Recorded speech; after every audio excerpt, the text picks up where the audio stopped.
How's everybody doing today? Hello, Blue the Raptor, and Stinks, and Gigi Donut, and Vizarro. What's up? What's going on? Intro's creepy. Oh yeah, it is. Definitely. Gigi Donut says it's part of an old school vibe. Damn right it is. Those are all old commercials that are both cool and a little bit creepy. As well.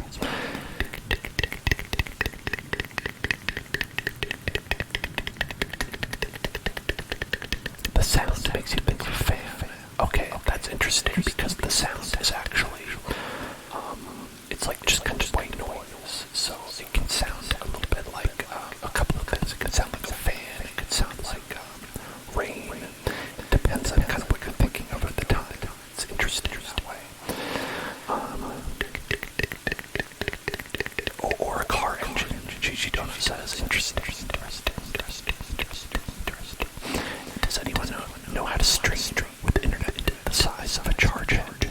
I don't know what that means, but if it's slow, if your internet is slow, you can stream at a low bit rate, and that might mean you have to stream at like, 720, 30 frames per second. That's what I do. I'm pretty sure. Maybe 70, 20, 60. I don't really remember, but yeah. So you could do that. If it's really bad, you could stream at 480 or something like that. Just keep bumping it down. I think at a certain point, the most important thing is you. The most important thing is you. And as long as you're there, that's what's important.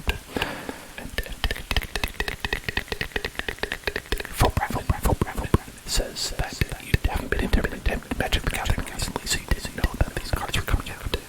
These Dungeons and Dragons cards. That's right, Dungeons and Dragons cards. Dungeons and Dragons cards, which we're going to get to in a second. I'm very excited. I've taken a look at them. I've played a little bit.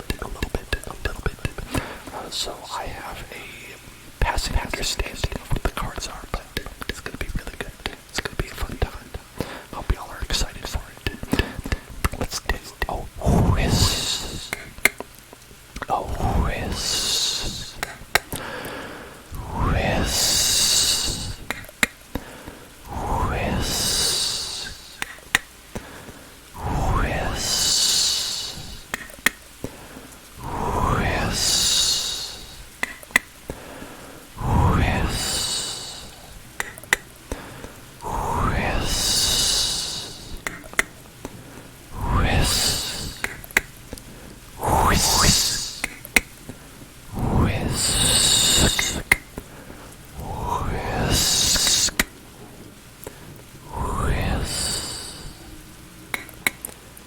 Very nice, everybody. What's up?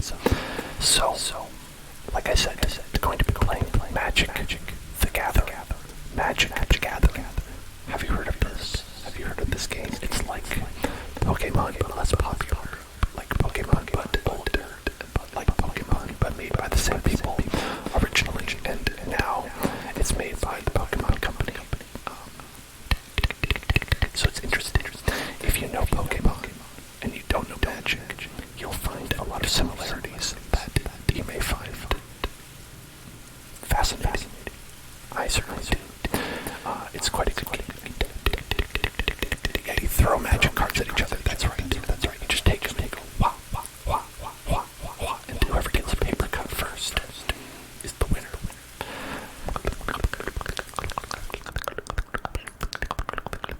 Let's see if we can find this game. Where's the game? Can you find the game? Where's the game? Can you find the game?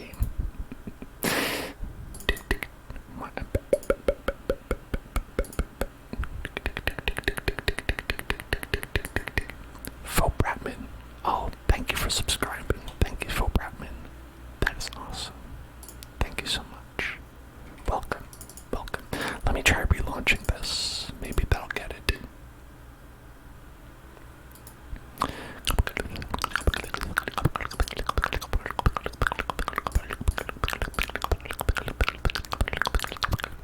That is awesome. Thank you so much for subscribing. Really, I appreciate it a lot. You are the most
Adventures in the Forgotten Realms.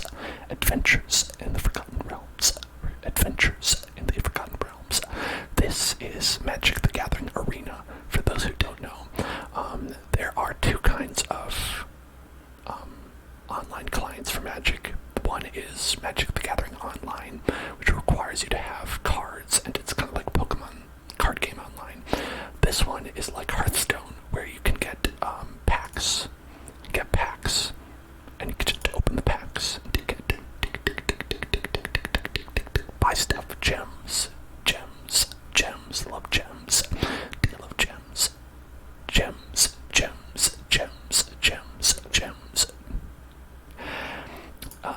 These emotes are actually pretty good though over here. Let's check that. Look at that. I think they did a pretty good job with that. With the lady doing like that meme.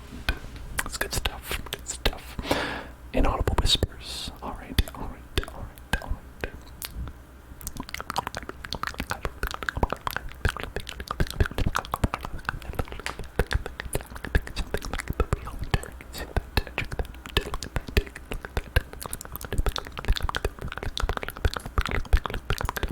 So, let's take a look at these cards.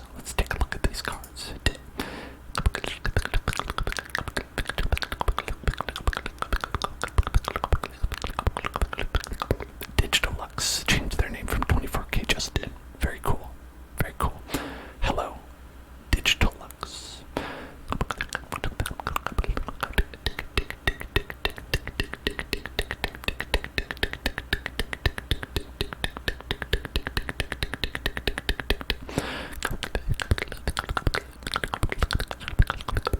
Cookies, I'm not going to say that. That sounds too close to a bad word. Okay.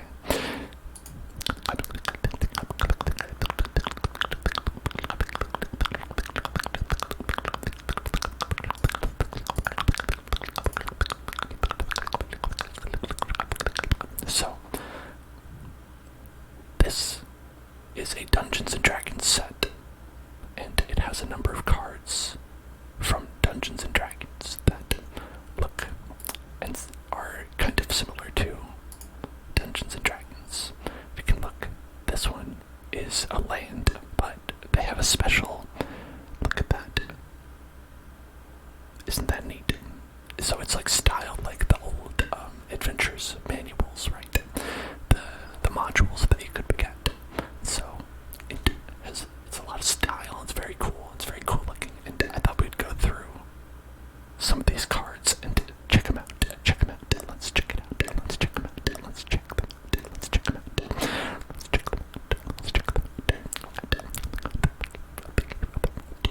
I'm gonna do it inaudibly for a little bit. That looks pretty neat.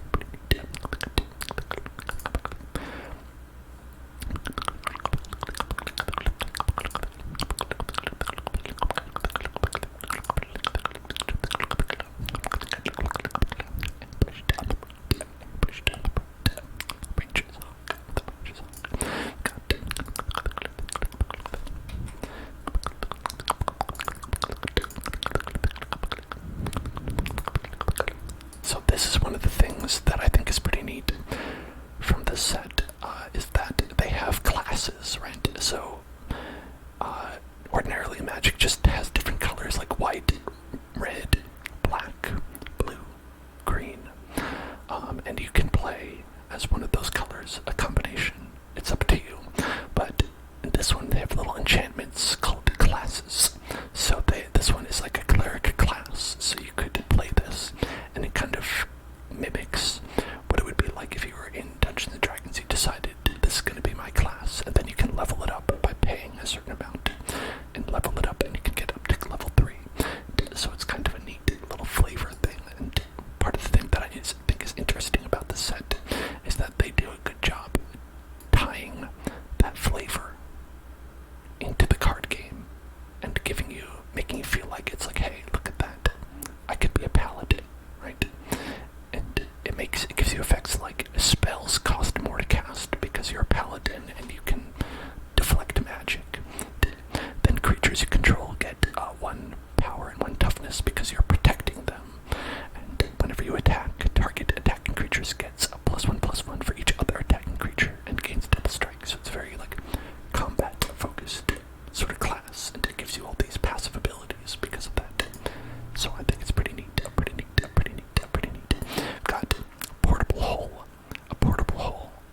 That's pretty fun. Get a portable hole. You have a nice portable hole. Who doesn't like a good portable hole? This is something that's interesting about this set as well, is that it has not just dragons, but dungeons. So if you look at this Ranger's Hawk, it says tap another untapped creature you control, venture into the dungeon. Now that is a special new statement that when you see that on a card, it means that you can activate these dungeons that you see on the right. And so basically, there are 3 dungeons that you can pick from. 1, 2, 3. The Dungeon of the Mad Mage, the Lost Mind of Fandover, and the Tomb of Annihilation. And every time you hit an ability that says venture into the dungeon, you get to move a little token along the pathway, and you get to go through the dungeon and eventually get to the end of the dungeon. And it'll give you like little bonuses with each room, right? It's like you gain 1 life, scry, just effects, create a treasure token, stuff like that. And at the end, you get a different effect, like this one. This one is actually kind of like a dangerous dungeon, the Tomb of Annihilation, right? It's like you lose 1 life, discard a card, it's like all bad stuff, but then when you get to the end, you get to make a legendary 4/4 Black God.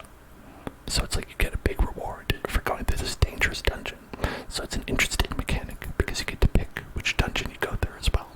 So I think that's pretty cool. This Hawk though is not special. It's not like a special card. A lot of cards have that ability. Check this one out too. They have a number of cards that are like this, where you see you're ambushed on the road. So it's like something that would happen to you if you're playing Dungeons and Dragons, where it's like, oh, you're ambushed on the road, and then you can choose 2 options that you have. You can make a retreat, or you can stand and fight, and the card has 2 different abilities depending on which one you pick. And so that introduces some of the like player choice that's in Dungeons and Dragons, right? And so it's neat. It's very neat. I think they've done a cool job with a lot of this stuff. Get a +2 mace. A +2 mace gives you +2/+2. Get a dancing sword. Good for dancing. Get a cleric, a Dawnbringer cleric, and a Delver's torch. Divine smite. A lot of spells from Dungeons and Dragons. I've never played Dungeons and Dragons, so a lot of this is just knowledge that I've gained from osmosis and looking at people who play Dungeons and Dragons and listening to like podcasts where people play Dungeons and Dragons, and you listen to them because you don't have friends to play Dungeons and Dragons with yourself. Do you just listen to other people playing instead? I've listened to some of those and gained a little bit of knowledge about Dungeons and Dragons from that. But I don't know Flump.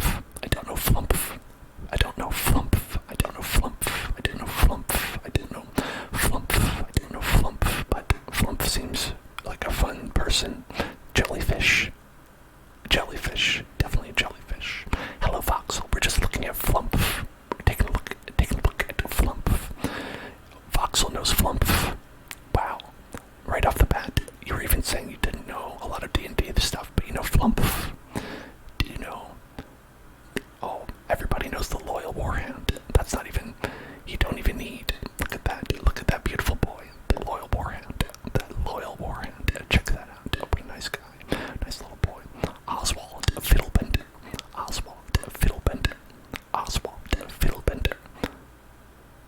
That's a weird name. The Paladin's Shield. A potion of healing. These are things you could expect to find. Here's another one of those cool, choice cards, right? You hear something on watch. What do you do? Do you rouse the party? Or do you set off the traps? I would set off the traps, personally. But,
allows you to create an enlightened counter on an angel, and it gives it the ability that says you can't lose the game, and your opponents can't win the game, which is pretty crazy. That, it's like you can't lose the game as long as you have the creature that this creates. I mean, they could kill the creature, but it's totally like wild things like that. Wild things like that. Wild things like that. And Borea Pegasus. That's a big Pegasus. Take a look at that little person. There's like a little person on the Pegasus. Hey there, Starzy. How are you doing? Grandmaster of Flowers.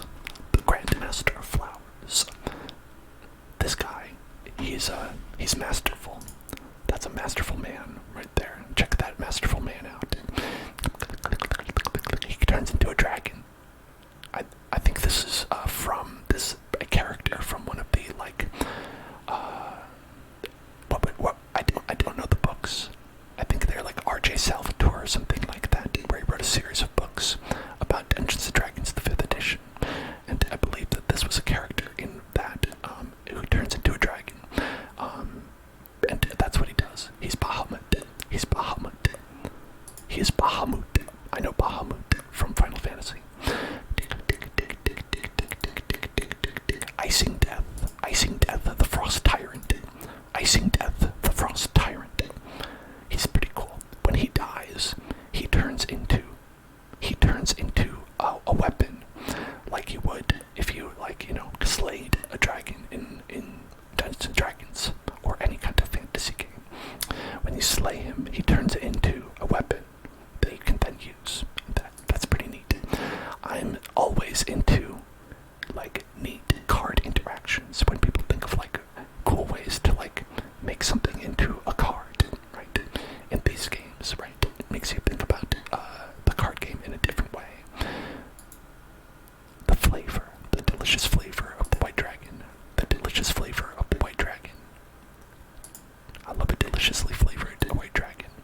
Hall of the Storm Giants. Now here's another one that's like the dungeon module. Where it has a special, this is what it normally looks like. Well, this is what it normally looks like. But then you could buy this special skin for the card, a card skin, which I'm not going to do. I don't really like to do that, but it looks cool. It looks pretty cool.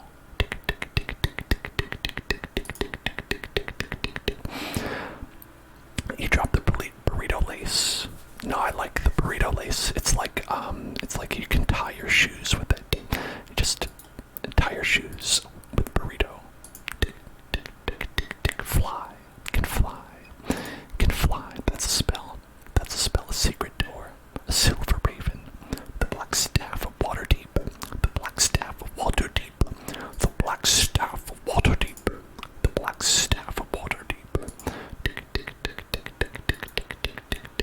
It's a morning veil. What if you need an evening veil? The Trickster's Talisman. Here's another one of the classes that you can have, where you could just say you play this card, and then you become a wizard. So you do, every time you draw a card, you can put it +1/+1 counter, so it benefits you from drawing cards, and you have no maximum hand size, meaning it's like you have all these spells. You could get all these spells because you're a wizard. So neat little things like that. You see a guard approach. What do you do? Do you distract the guard? Or do you hide? The druid card. Yeah. If you have knowledge of anything in Dungeons & Dragons and you want to see if there's a card, before we get to it, let me know. Because here we have the druid class. Check this out. This is pretty neat as well. Hey there, Kayla. How are you doing? It's nice to see you. I hope that your interview went well. But you know what? I know that it did. So with this one, when you equip it, when you put this and you play it, it says whenever a land enters the battlefield, you gain a life because, druids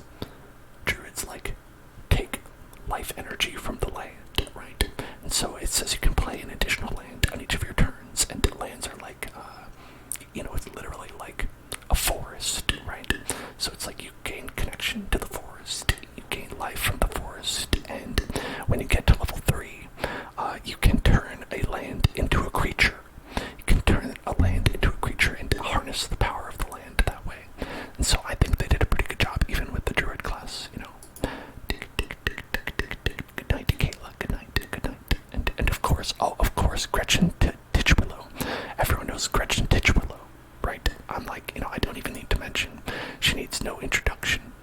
Oh, this is a pretty cool style. It's like the old Monster Manual style. But yeah, Gretchen Twitch Willow. She's big on Twitch. She's big on Twitch.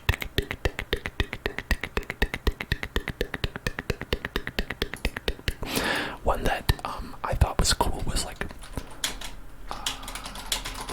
the Book of Many Things. Wait, hang on. Isn't it? Oh, the Deck of Many Things, right? The Deck of Many Things.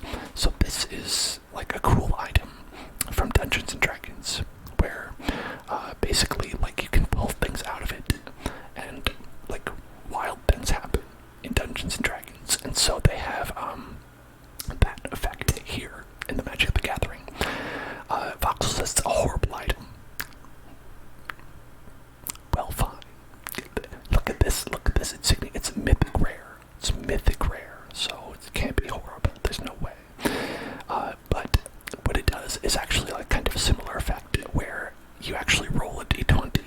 They have d20s in this set where you can roll dice and have like random things happen, but they did it in a good way where it's not like totally random stuff, like where it's like even the bad thing isn't too bad, because they're like, oh, this has to be like playable. But with this, you roll a d20 and subtract the number of cards in your hand. If the result is 0 or less, discard your hand. That is bad, but preventable if you don't have a big hand, right? And so then if you roll 1 through 9, return a card at random from your graveyard to your hand. And so it's random, right? It's a random card. It could be good, it could be bad, it could help you win the game, it could do nothing and you could lose the game or something like that. Then 10 through 19, you draw 2 cards, still random, right? Just 2 random cards. Maybe it'll help you, maybe it won't. But then if you get a 20, and this is a 20 after you have 0 cards in your hand, you have 0 cards in your hand, and you roll a 20. It says put a creature card from any graveyard onto the battlefield under your control. When that creature dies, its owner loses the game. So, you could take this, if you get that, if you get the Deck of Many Things and you get the 20 when you have 0 cards in your hand, you can go to your opponent's graveyard, find the weakest creature they have, and put it out onto the battlefield. And then, just sacrifice it. Anytime it dies, right, then you win, because its owner is your opponent. It's just this wild thing where it's like you have this Hail Mary play, right, that you can do. And I just, I don't think that's like a good thing to have happen, but, like it doesn't seem like something you want to rely on, but it's like very cool, right? And that's my analysis is always like I'm into cards that are cool because the cards that are good are not that interesting. The cards that are good are just like, oh yeah, good stat line, yeah, oh yeah, very efficient, oh good, very good stuff. But the cards that are fun are the cards that are good, enjoyable to look at.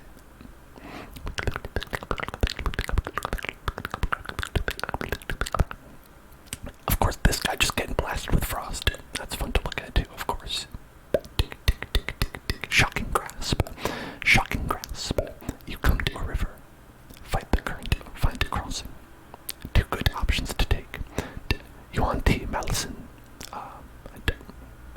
He seems to be a Malison sort of person. Bar the gate. Bar the gate. Charmed asleep. Charmed asleep. Clever conjurer. Clever girl. Displacer beast. Displacer beast. Oh, I've actually seen the in-game thing for Deck of Many Things because before pre-release people were talking about that card, and that's where I learned about the Deck of Many Things, and I was like, that sounds like it can totally derail someone's campaign if they get it. And it sounds like that someone having that card, that item, just could be horrible. They could be a horrible person and just say, hey, Dungeon Master, now we're doing this. Sounds crazy to me. Like Grassalax,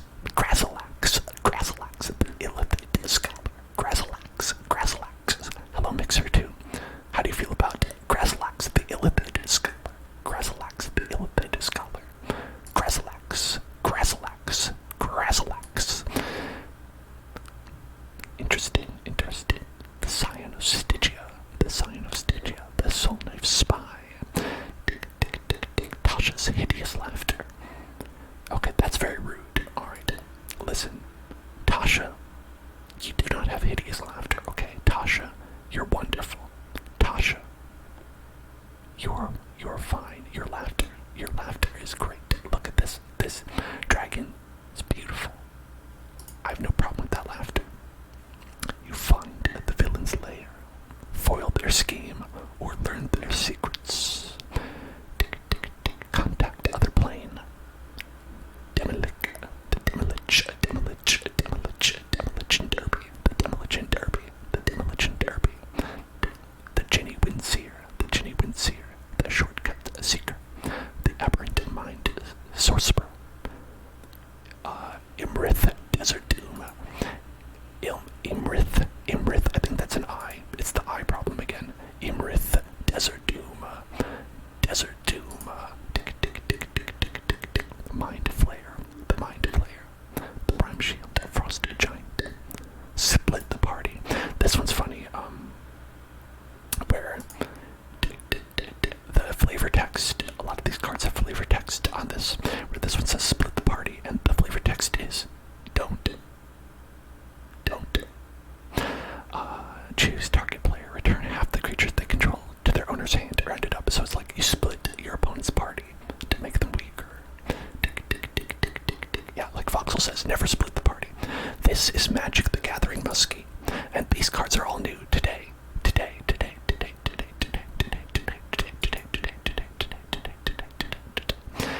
Muskie with like whispered affirmations. Muskie, you are great. Muskie, you're safe. You're protected. You're protected by the dog illusions, the illusion dogs. You are protected by illusion dogs. Look at these good boys. These good boys are here to protect you, Muskie. You'll be alright. Even if you can't see them, these dog illusions are there for you, to look after you, to keep you safe. Their power and toughness is equal to twice the number of cards in your hand. And that's a lot. That can be a lot. You will be alright. You will be okay. Because Mordenkainen has allowed you to use the beautiful illusion dogs. You can use true polymorph to polymorph into a dog, and then you could be a dog for your entire life.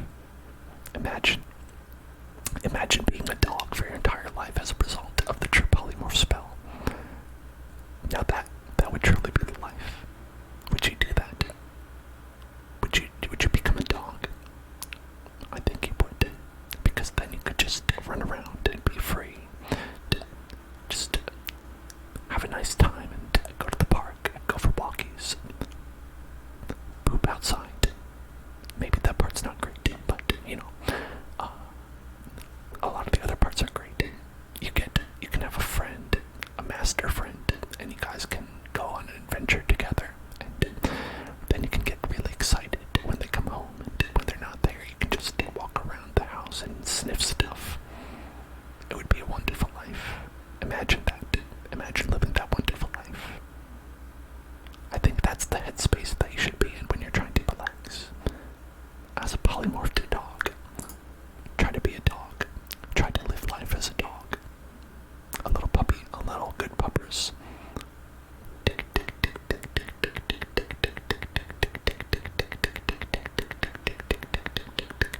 Well, we've gotten to the black cards, which are the evil ones. So, that seems like it would be great if we can say Grim Reaper John's name over and over again. Grim Reaper John. Grim Reaper John. Grim Reaper John. Grim Reaper John. Grim Reaper John. Grim Reaper John. Grim Reaper John. Grim Reaper John. The Grim Reaper John is the dungeon crawler. Look at that nasty boy. Feign death.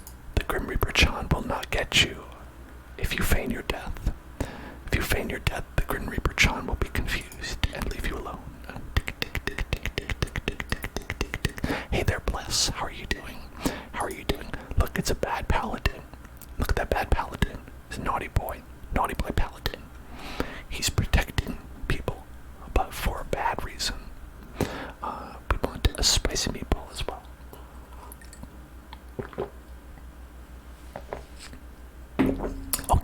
let's look at some spicy black cards, right?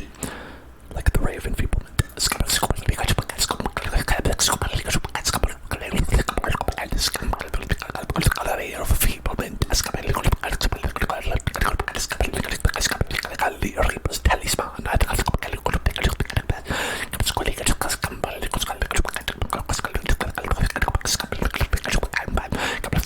Nasty boy.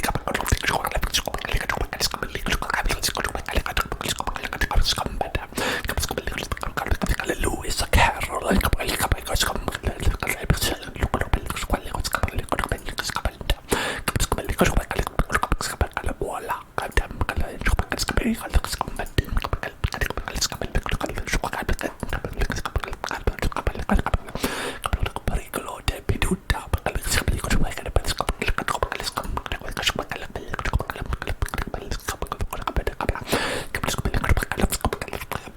The deadly dispute.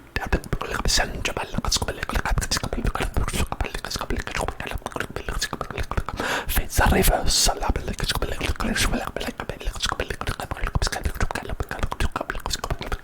A green wonder.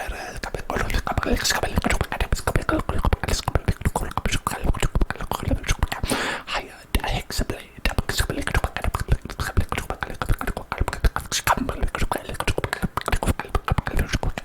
Horde Robert. Look, he's like Frodo Baggins. Or Bilbo Baggins. He's like Bilbo Baggins, stealing from the dragon. Bilbo Baggins, Bilbo Baggins, Bilbo Baggins, dildos wagons.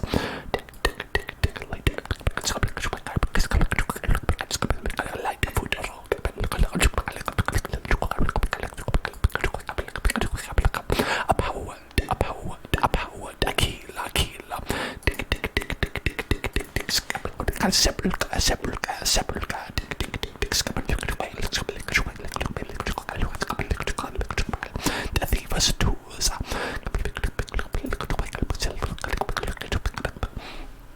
How do you say this word? I've never known. If it's white, wicked, white, wicked. I think it might be white.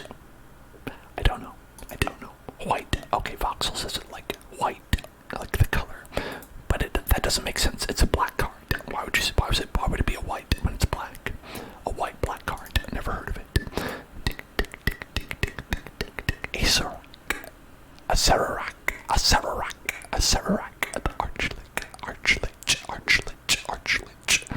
A Sararak, the Archlich, a Sararak, the Archlich, Interesting name. Demogorgon's Clutches. Those of you who are fans of that Stranger Things, those Stranger Things may recognize the Demogorgon, because that's where they got the name from it originally, right? Is that they're playing Dungeons and Dragons, and that they were like, hey, that bad guy's like the Demogorgon. And so they kind of worked that back around, where they made the Demogorgon from Dungeons and Dragons in this game, and they made him look like the Demogorgon from the Stranger Things. It's all cyclical. It all comes around.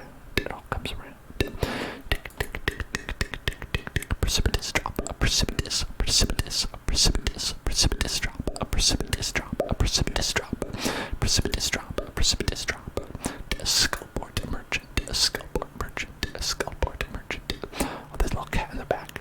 Bodega cat. They got a bodega cat in the back. Bodega cat. The Book of Vile Darkness. Vampire Spawn. The Vampire Spawn. This guy looks pretty nasty. Like a nasty boy. You want T-Fang Blade? I don't. They got a tongue. You can probably not see. It's probably hard to see for you. But they got a tongue. They got big tongue. Clattering skeletons. The Death Priest of Miracle. The Death Priest of Miracle. The Death Priest of Miracle. I keep pronounce all these fake fantasy words. Epindeth, Dracolich, Dracolich, Dracolich. Kind of like Dracovic. Dracolich, Dracolich, Dracolich. Is D&D hard to learn to play? I don't know. Voxel probably knows better because she plays Dungeons and Dragons. Anybody else in the chat who plays Dungeons and Dragons is free to let me know. Okay, Voxel, it's easy to play.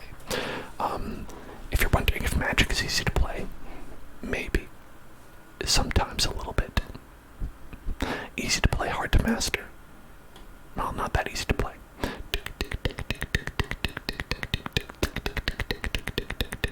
It's like a cool zombie dragon, zombie dragon, zombie dragon, zombie dragon.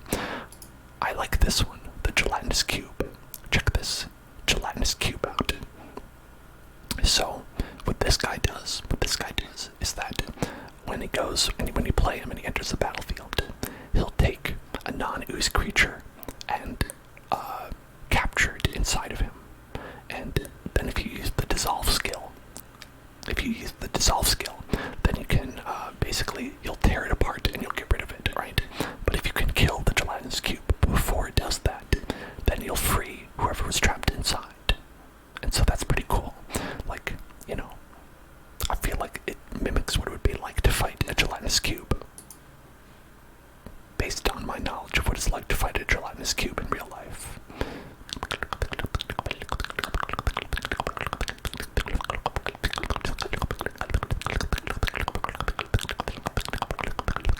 Grim bounty, a grim bounty, the grim bounty. Manticore, manticore, manticore, manticore, manticore.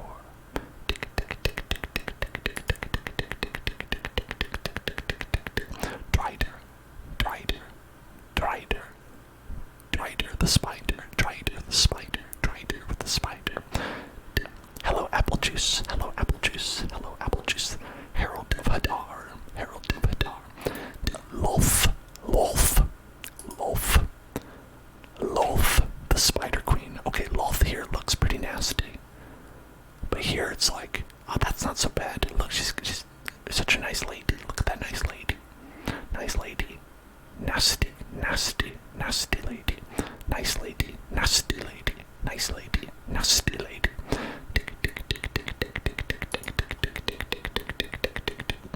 Westgate Regent. Nice vampire man. Check out this vampire man. Oh, look at this. This is like a Bela Lugosi kind of Dungeons and Dragons guy. Yeah, this Dungeons and Dragons set of magic. Dungeons and Dragons set. Zombie ogre. I'm an ogre. It's Shrek. Look, it's Shrek. It's Shrek. It's Shrek. Shrek. Asmodeus. Asmodeus the Archfiend. Asmodeus. I'm Asmodeus the Archfiend. That's what he would say. If you were to ask him what his name was. The Beholder. The Beholder. Everybody knows the Beholder, right? I feel like the Beholder is super famous, right? And how could he not be? Like, look at those eyes. Look at those eyes. How could they not be famous with that eyes? With those eyes. Behold those eyes. Behold those eyes. And then they have this card, which I think is fun. Eyes of the Beholder. Eyes of the Beholder. Beauty is in the eyes of the Beholder. And specifically, it is a very expensive spell that does minus 11/11, which is a lot. And too much. Arguably way too much. This is not a good card. But it's funny. It's funny that they thought of this. Beauty is in the eyes of the Beholder. The Black Dragon. The Black Dragon. Look at him. He's just barfing up goo. He's just barfing up some goo. He's like, bleh, bleh, bleh. That dragon barfing up goo. And the Sphere of Annihilation. The Sphere of Annihilation. This one is interesting because basically you pick a value of mana, which is the amount of, the casting cost, and then everything that has been in the name. Oh, yeah, bless. I'm gonna do it in a second. I will, and I'll do it with a brush. You got it. The sphere of annihilation. You pick a mana value, and then everything in the game that is below that mana value is gone. Gone forever. That's pretty fun. It's pretty fun. Okay, we'll look at red cards after we do a name trace. After we do a name trace. After we do a name trace. After we do a name trace for bless.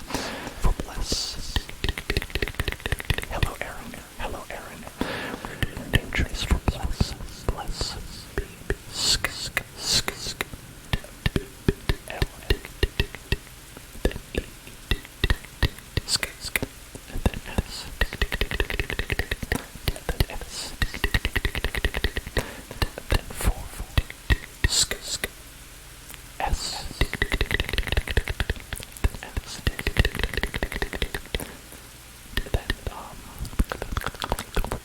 No, I got it. I thought there was a number at the end of the name, but I remembered. There was a 6.0 earthquake in Cali. I missed it. I think I missed it.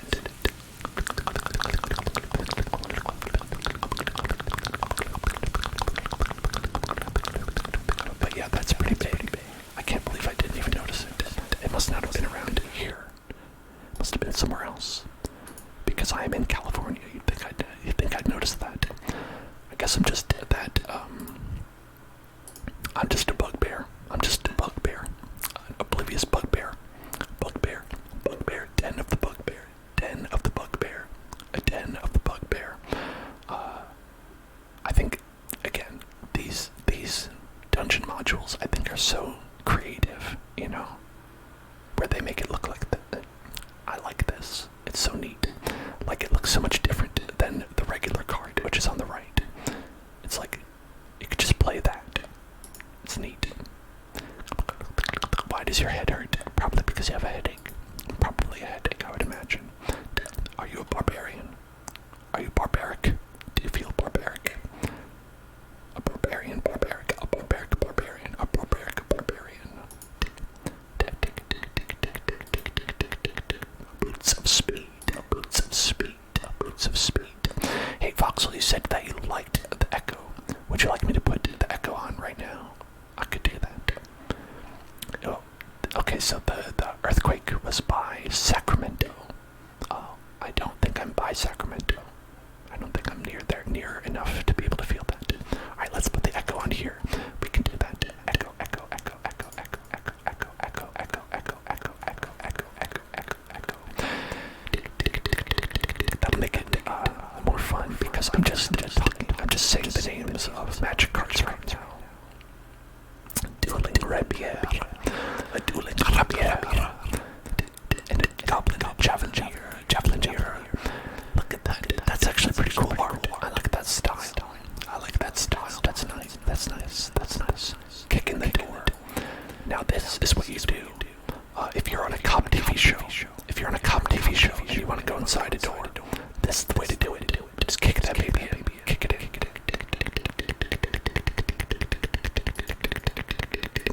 The minion of the mighty. The minion of the mighty. The minion of the mighty. Look at that. That's so silly. Look at that. That's so silly. This beautiful. You may not like it, but this is what this performance looks like. Aaron would like the trigger word. Subscribe to the Hell Zones. Subscribe to the Hell Zones. Subscribe to the Hell Zones. Like an army veteran. Subscribe. Armory. Wait, armory veteran and army veteran is very different. Subscribe to the Hell Zones. Subscribe to the Hell Zones. Subscribe to the Hell Zones. That is my battle cry. My battle cry. Subscribe to the Hell Zones. Subscribe to the Hell Zones. Subscribe to the Hell Zones.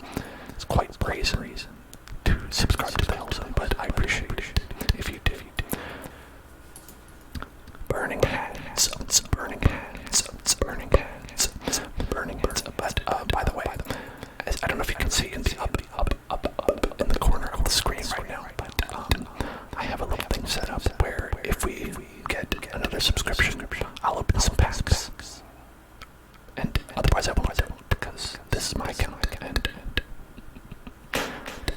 I need that gold. I need that gold. Need my gems. And but otherwise I'll open some packs because people love C-packs. Critical hit. This is a fun card. So, critical hit.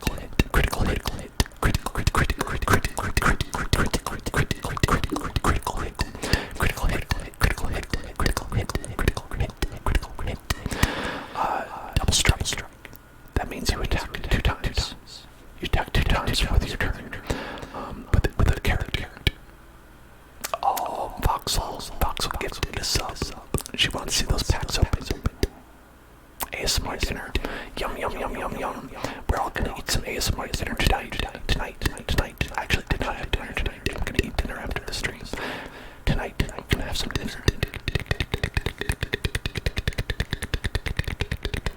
Thank you so much, Fox. We'll open some packs.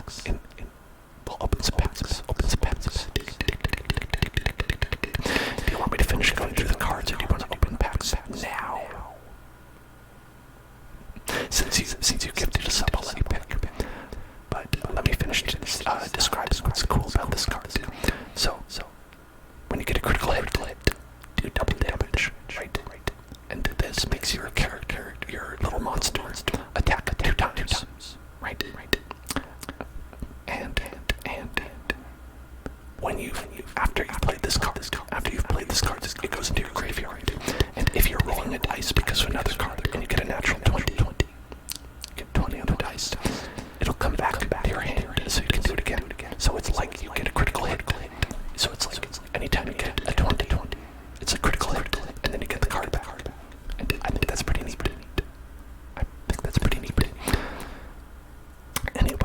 Anyway, that's enough about critical hit. Now it's time to talk about Dragon's Fire. And Goblin Morningstar. Oh, it's so nice in the morning to have a little Goblin's Morningstar. And there's a little rat friend. Look in the corner. There's a little rat friend. How nice. Hobgoblin Captain. The Orb of Dragonkind.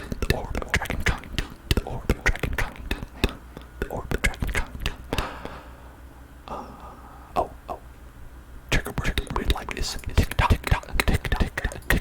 You've come difficult. No kill. Tick-tock.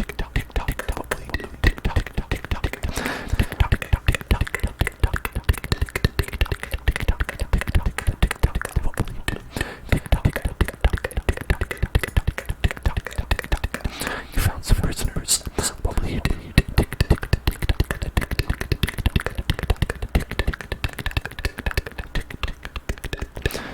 So one thing, if you look at these cards, if you look at these characters who are in there, it's like a lizard man and like a wizard lady, right?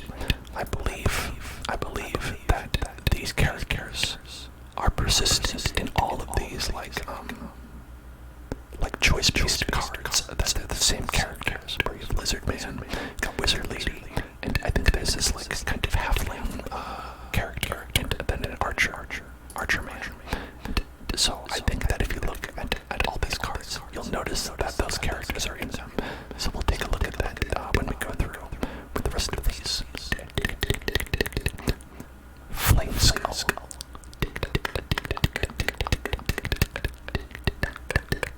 The Flame Skull is coming for you. The Flame Skull is ready to poo. That's really all it does. Just takes a little poop, and it's really not that bad. Hobgoblin Bandit. He's pretty cool. Look at him. He is ready to go. He is proud of himself. Hulking bear. The hulking bear. I was so sad when I realized that the bugbear was neither a bug nor bear. And I've known that for some time. It's not like I learned that today, but sometimes your dreams will have to is some sort of goblin, and not actually a bug, and not actually a bear. Who knows why it's called a bugbear? Improvised weapon. Here it is, baby. Here it is, baby. Magic missile. Magic missile. Magic missile. Magic missile.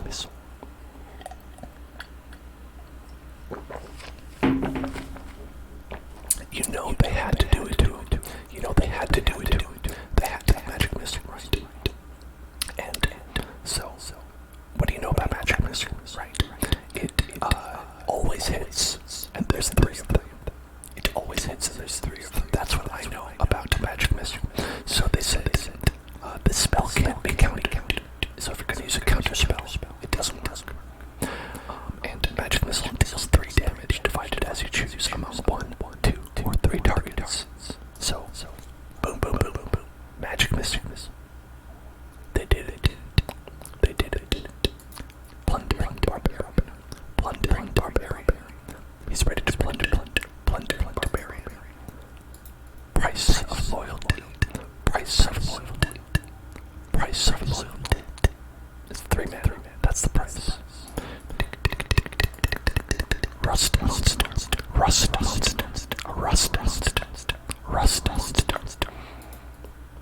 The Valor Singers.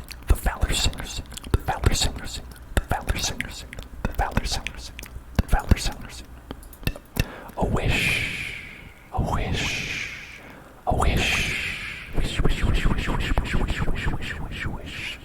This is a fun card. You may play a card you own from outside the game this turn. That's the definition of a wish to me. That's the definition of a wish. A wish. This is a quote by Eliwick Tumblestrom. Fun name. That's a fun name. Zorn.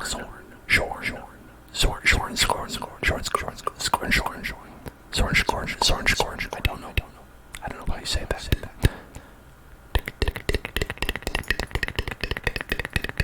You see a pair of goblins.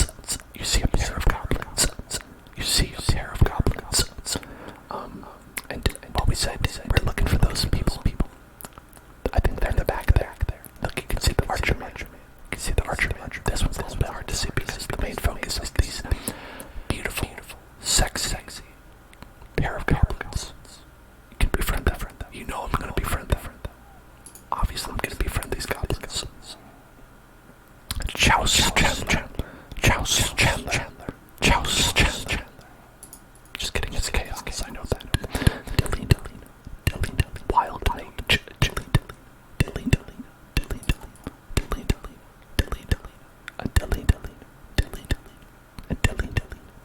And Elf Shame.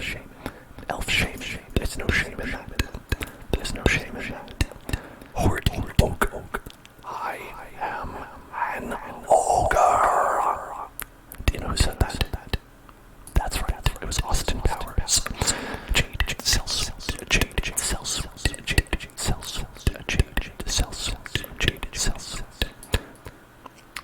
Unexpected windfall. Zariel, Archduke of Avernus. Friday's fireball.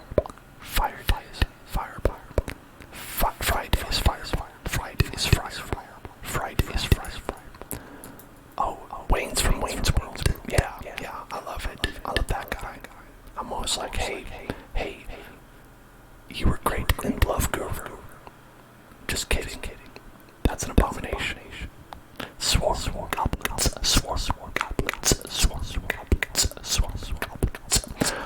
Tiger Tribe Hunter.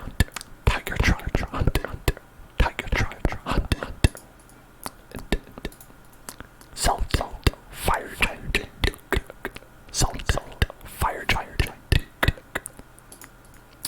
Earth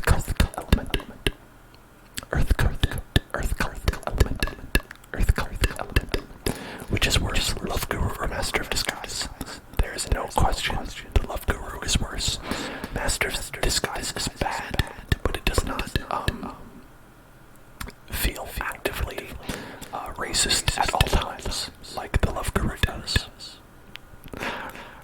rise once more.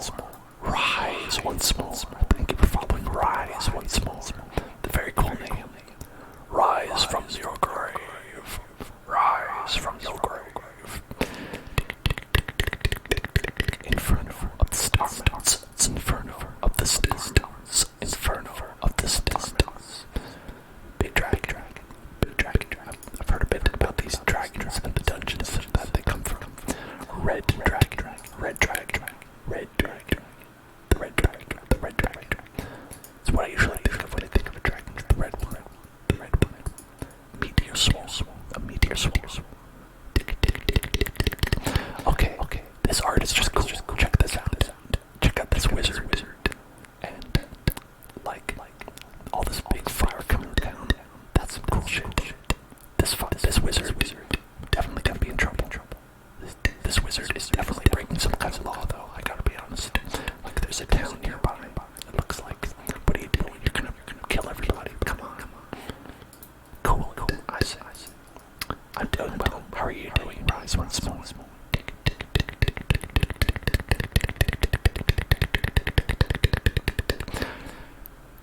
Layer of the Hydra. The adventure for character level 17 through 20. Meteor swarms about wrecked the campaign you ran. Oh, how did that happen? I'm interested to know. Did it kill everybody around you? Call you Rise. Okay, I'll do that. Kyle. Hello, Kyle. Hello. Instruments of the bards.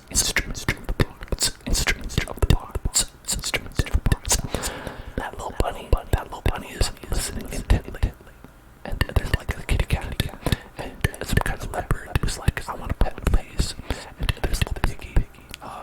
And a big, beautiful bear.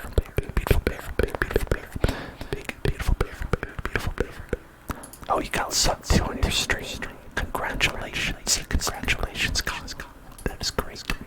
That is awesome. That is amazing. Congratulations to you. Never winter dry. I never winter dry. You've heard of that Neverwinter place? It is. It's always summer there. It's always summer in the Neverwinter. Hey, I've heard the name Neverwinter. And Baldur's Gate. I know. These places. Wild shape. Man. Just to see a shape and you're like, damn. That is one wild ass shape. That's the wildest shape I've ever damn seen. Bull string. A bull's string. Compel duel. Oh, let's read this story. I gave one of the players a staff with one charge of meteor storm on it. There was a big fight on a ship before out at sea in open water. The group was fighting, so one of the players said, fuck it. Uh-oh. Now that is a dangerous proposition because you're in the water. At least you wouldn't get set on fire. You just drown. The druid class, we took a look at this earlier. The Knoll Hunter. Now this is not someone who hunts gnolls. It is a gnoll. But maybe it's a gnoll that hunts other gnolls. Perhaps. You never know.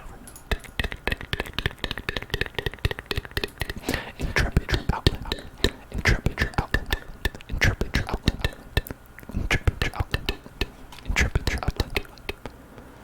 Oh, they got an item that turned back time 24 hours. Ooh. Very cool. Good idea. Using that. I could use that. I would use that several times a day.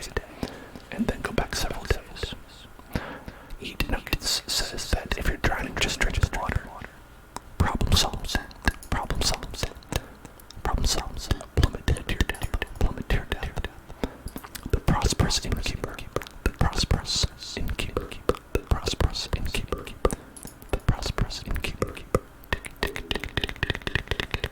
Sorry if my dum-dum's grumbling. The range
cursed idol. You find a cursed idol. It's like evil Hatsune Miku. You find evil Hatsune Miku. And hey, look at that. Okay, so it's the same people, right? It's the lizard man. It's the archer. It's the lady. The mage lady. And then the half. It's the same people. It's the same people.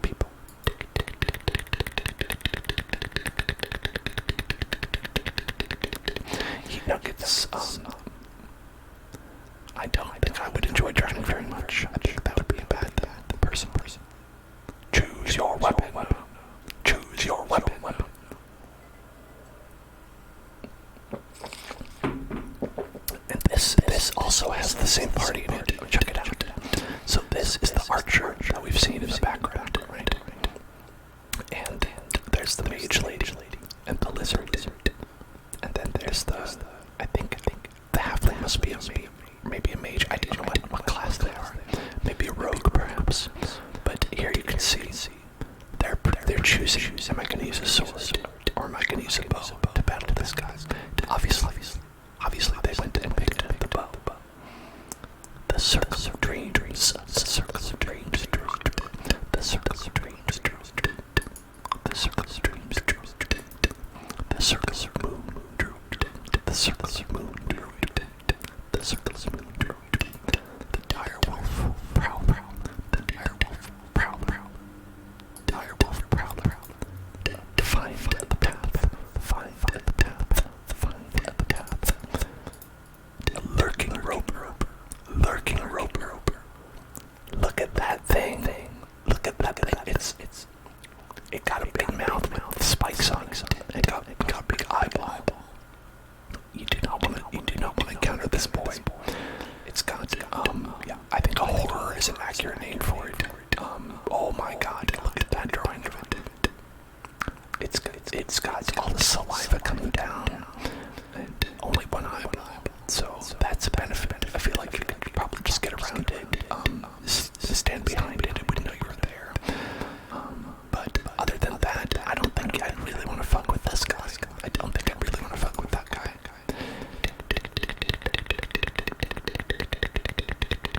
They're not difficult to find.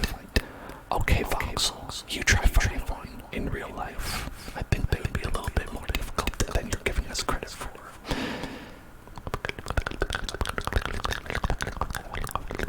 Spoils of the hunt. Spoils of the hunt. Spoils of the hunt. Spoils of the hunt. Like, look at this guy. He just grabbed me. He would grab me and tear me apart and then put me in that mouth. Man, Vox will punch it. Okay, Voxel, you can come along in my party. I'm gonna need somebody to help me with this guy. He looks too scary for me. Sylvan shepherd, Sylvan shepherd, Sylvan shepherd, Sylvan shepherd, Sylvan shepherd. Varus, silvery moon ranger, the silvery moon ranger. Oh, he has a weird face in this one. And they drew him more sexy for this one. This one they're like, no, it's lore appropriate. And this one they were like, sexiness appropriate. Silvery Moon Ranger is a funny name because like you'd expect a silver moon ranger, but this one's it's a silvery moon, you know, it's all silvery. Look at that moon up there, it's all silvery. It's just a little strange, but hey, that's his name. That is his name. He didn't choose it, unless he did. In which case, you happen upon a glade. You happen upon a glade. You happen upon a glade. You happen upon a glade. You happen upon a glade. And look, it's the same party. It's the same party. Here's the ranger, the ranger that we saw, who is saying, "Hey, look, there's a glade over there. What do you think about that?" And then the lizard man is like, "I don't give a shit." And then the mage is like, "I'm tired. Can we sleep there?" And then it appears that the halfling is like doing some sort of like tai chi. They're doing some sort of tai chi, which, you know, hey, you do what you need to do. Do what you need to do. Tap on my couch.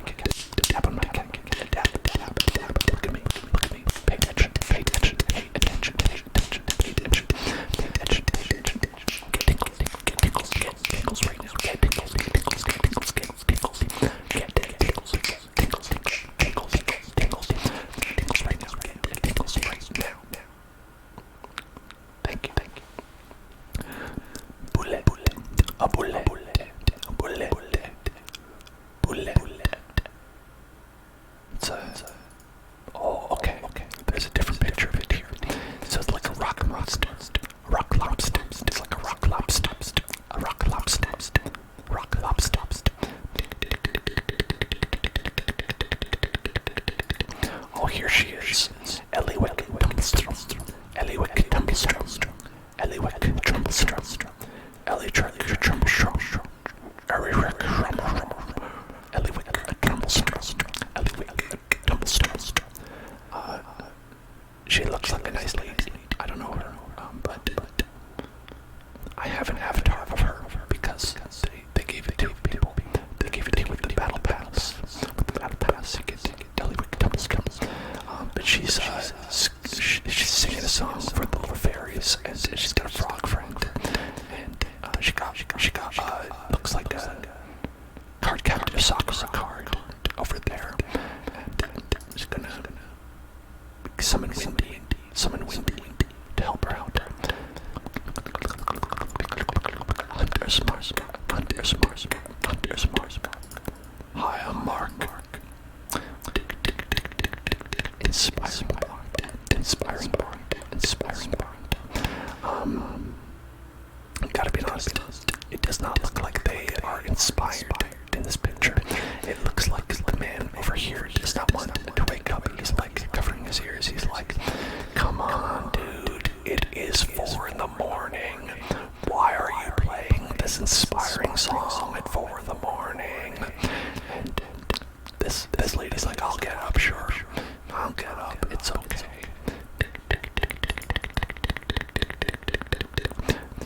Brenna Applewhite. Hello. How are you, Brenna Applewhite? Wandering troubadour. He's a pretty happy guy. He's a happy. You love ASMR and you love Magic the Gathering. Well, that is awesome. That is exactly what this is right now. Hello, welcome. Thank you for following. Welcome to the Hell Zone. You meet in a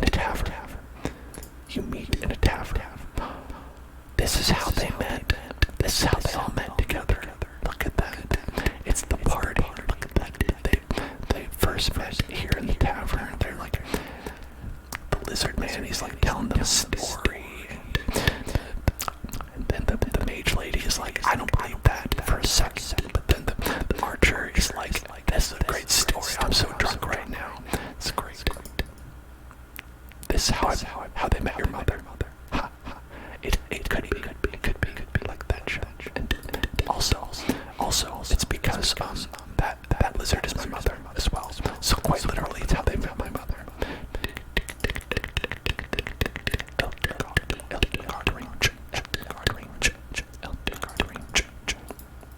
Frog Hemoth. What a name, man. What a name. The Frog Hemoth. It's like a behemoth, but it's a Frog Hemoth. That is pretty funny. He's got one dude right in the mouth right there. He's got another dude right up here, right up in his arms, and somebody's shooting at it. But I don't know if it's gonna do a lot. A single arrow. I don't know about that. Good luck up against that Frog Hemoth. Just a loathsome troll. Just the most loathsome troll you've ever seen. Just a horrible motherfucker. Just a bad, nasty boy with a big, long nose. And it looks like he has lots of I don't know what this is. Like skin falling off. Man, nasty boy. A nasty boy. Owl bear.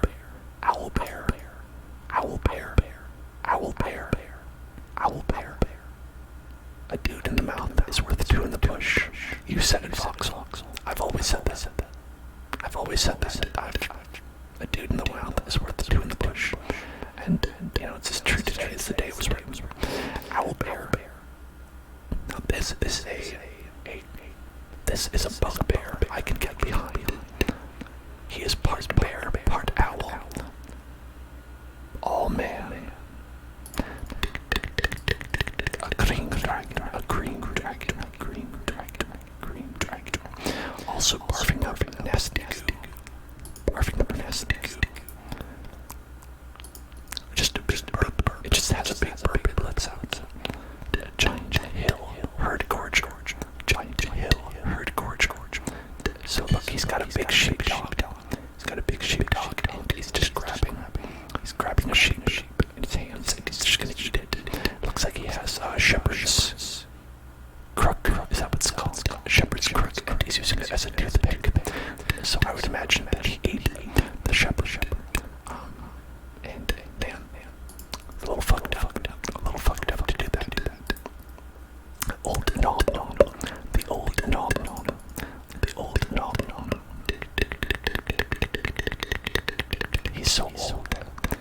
He's so old. I can't believe he's this old. He's just gonna gnaw on some bones. Just gnawing on bones all day long, man. Pay attention. Pay attention. Get tingles. Get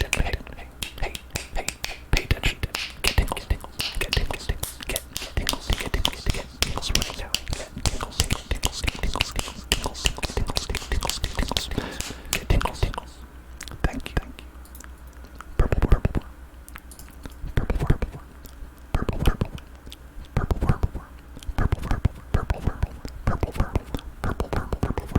Got that purple worm. Got that purple worm. Got that purple worm. Got that purple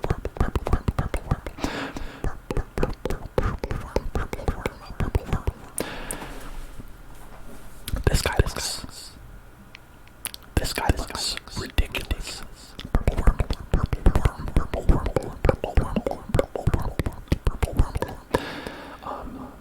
Man. Can you imagine being that guy right there? That little guy who's facing up against the purple worm. I think he might be a little bit on the I'm gonna get eaten side. I think he's gonna get eaten. He's gonna get eaten. He's gonna get straight eaten. He's gonna get eaten up. Gonna get eaten up by that purple worm. The Tarask.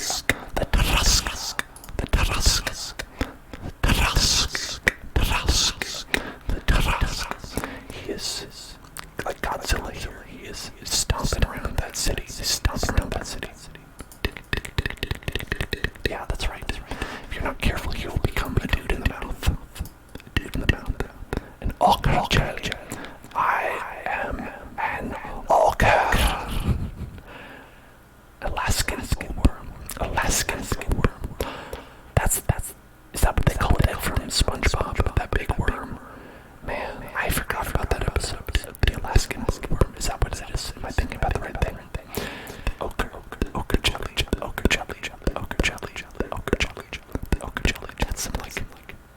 That's some creamy jelly. That looks like some creamy jelly in here. I don't know what to say about that jelly other than it looks wet. It looks like some wet jelly. But yeah, this you're right. Now that I think about that, this is like the Alaskan worm.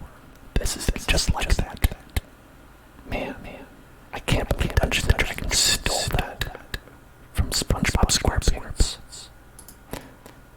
Yeah, that jelly is not. That ain't right. Let's take a long rest. Let's take a long rest.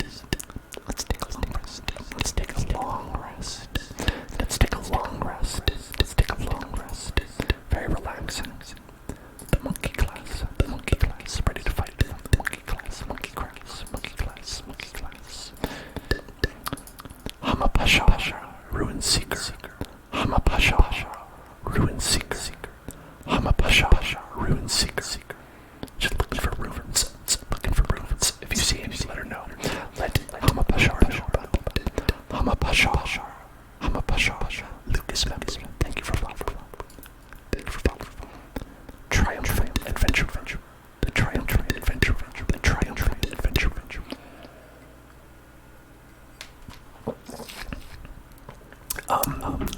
That guy is over encumbered as hell. This guy is definitely over encumbered. He is going to be slowly trudging his way back to Skyrim. Or to Windrise. What was the town in Skyrim? I can't remember. But yeah, he is over encumbered as hell, and he's got like a crown on his head, and he's got a big treasure chest he didn't bother opening. He's got like some goblets, and a couple bags. Leave some of that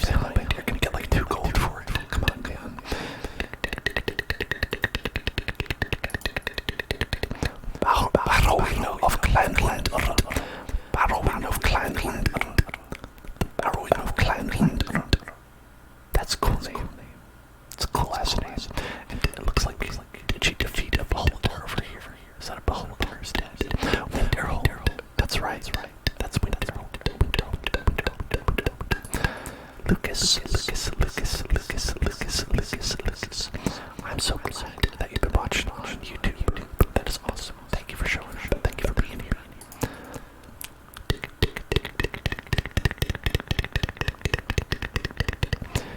Hey, this one has like a little like Jeff G 2020. Jeff G 2020. Did they all have signatures? I didn't notice. Baldur's Gate. Baldur's Gate. Baldur's Gate. Hey, have y'all heard of this place? Baldur's Gate. Baldur's Gate. Y'all heard of this Baldur's Gate? I've heard of this Baldur's Gate before. That place, that's in like a bunch of video games.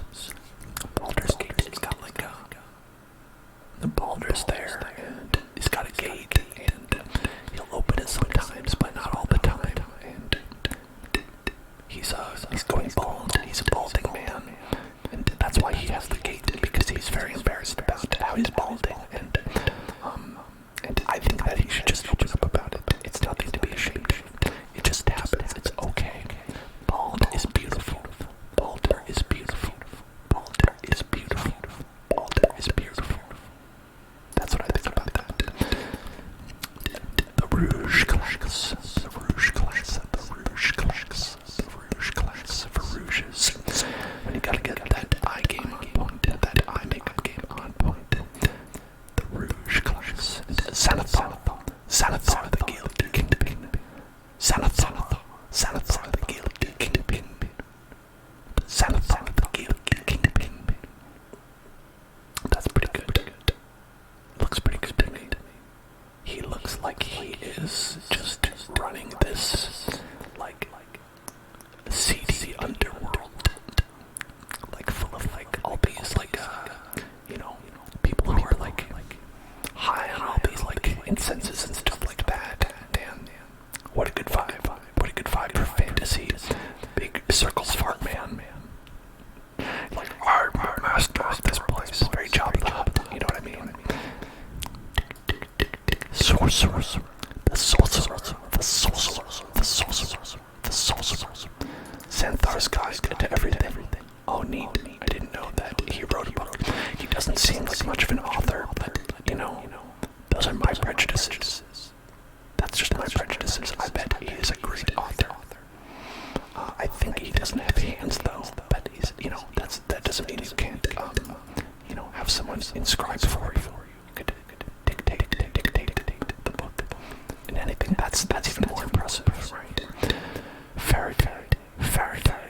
Devil's Chosen. We saw some Faraday's Fireball or something like that. Friday's Fireball. Devil's Chosen. The devil has chosen her to do some bad shit. The Dark One's own luck. The Dark One's own luck. Very interesting. Kalena, the reclusive paint. Kalena, the reclusive paint. Look at that, he's drawing like a little, what is that? It's like some kind of monster man, like a manticore or something like that. A manticore. This is a funny painting. See, here he looks like all these like badass, right? He's like tortured soul. But here it's like, oh, I think Kalain could be a lady. Okay. Kalain is like has this kind of look like they're like, what's going on? You want me to paint what? You want me to paint what? Hello, mismatch.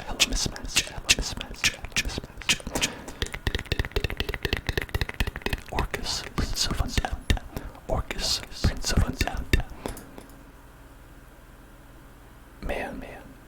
Prince of Undead is thick. Dummy thick. That Prince of Undead, dummy thick. Yeah, you're right. This is Fox. Painting like some, like, okay, I'll do this, I guess. Alright, I guess I'll paint a big manticore. It's gonna come to life when I do that, right?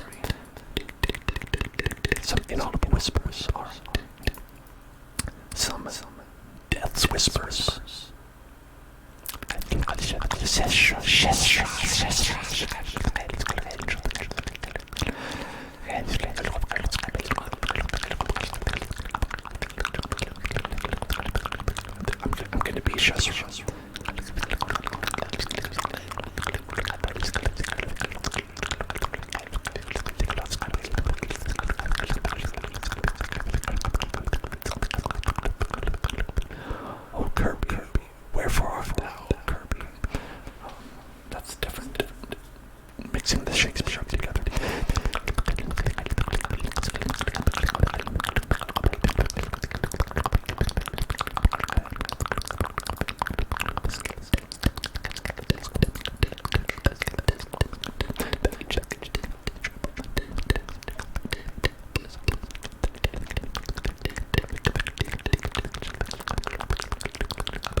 do some deep breathing. Let's just take a long rest. Let's take a long rest.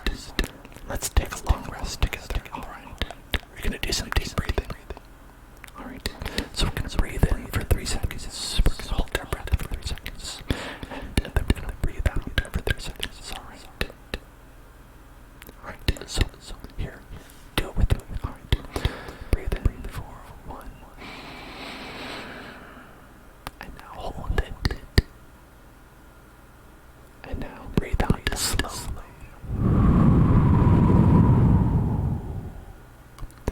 Now breathe in again. Hold it. And breathe out.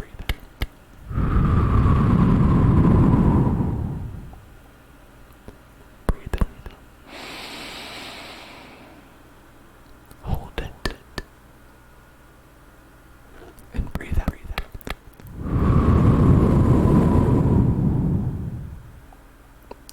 Breathe in again. Hold it. And breathe out.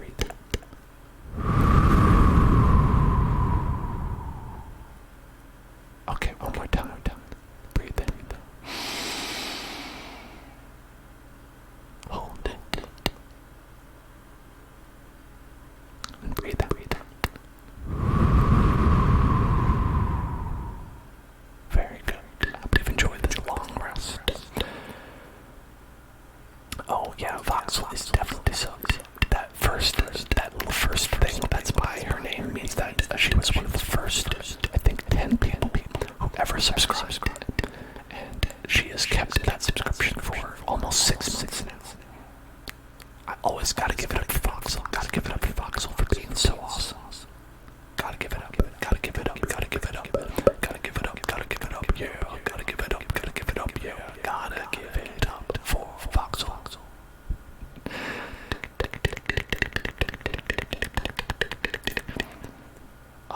Alright, so if we have any children in the audience here, you're gonna need to get out for this one, because this is an adult gold dragon, alright? This is an adult gold dragon, not appropriate for ages of audience.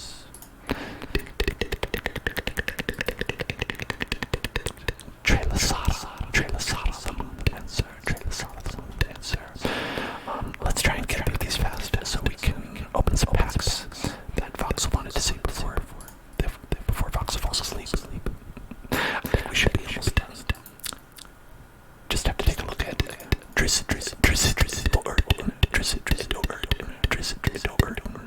I believe they're like a famous sort of character as well.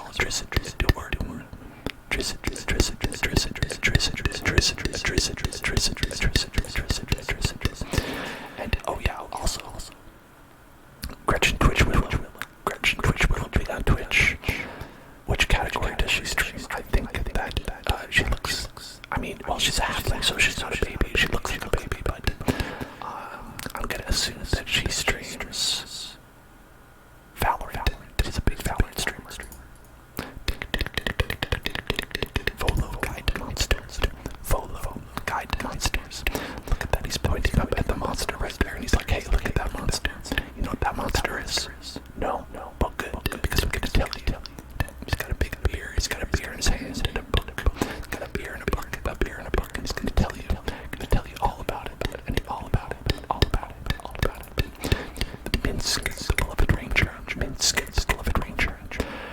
I don't know his story, but I'm very interested because when he enters the battlefield, he summons a 1/1 hamster named Boo. He creates a 1/1 hamster named Boo, so it's a little baby hamster. And then what he can do is he can transform it into a giant.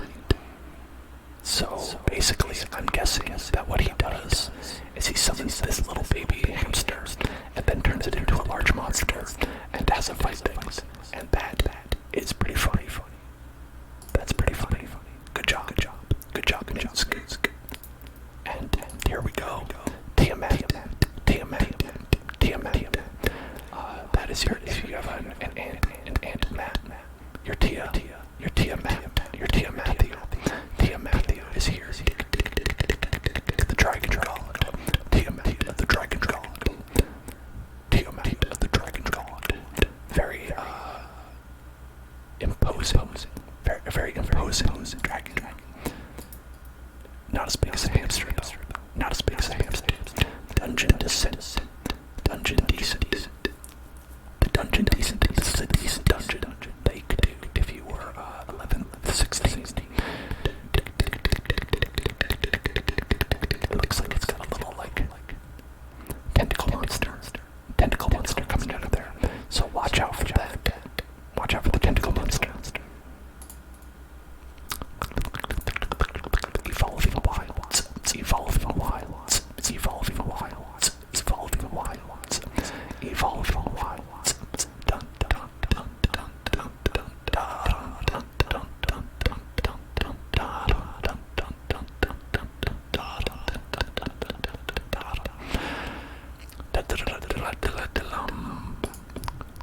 the wilds evolve. The temple of the dragon queen. The temple of the dragon queen. The temple of the dragon queen. Scary. I bet it's Tiamat. It's probably Tiamat.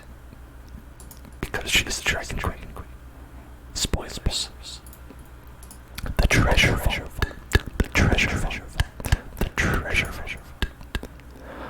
The best way to deal with bad guys is to summon very large creatures to sit on them.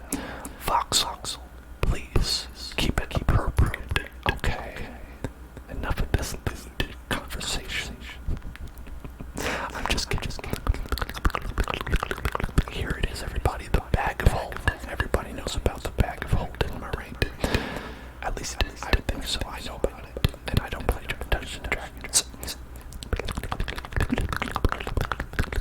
You just put some stuff in there, and it's pretty interesting the way they've done it. It's like whenever you discard a card, exile it from your graveyard, and then you can do this, which says sacrifice the bag of holding and return all cards that you've exiled with the bag of holding to their owner's hand. So it's like, whenever you discard it, you just put it in the bag of holding, and then when you're like, oh, I need this shit, then you just empty it out. Oh my, sorry about that. Just empty it on you. So that's fun. That is a fun little trick. 50 feet of rope. 50 feet of rope. 50 feet of rope.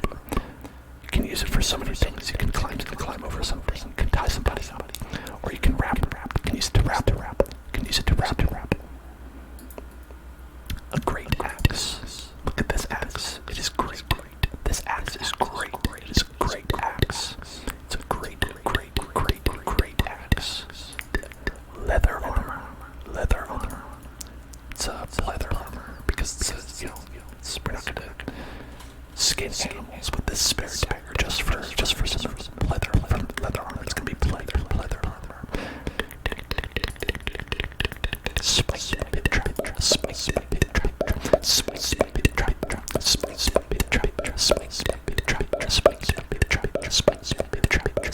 pit trap. That's pretty good for ASMR, I feel like. Spice pit trap.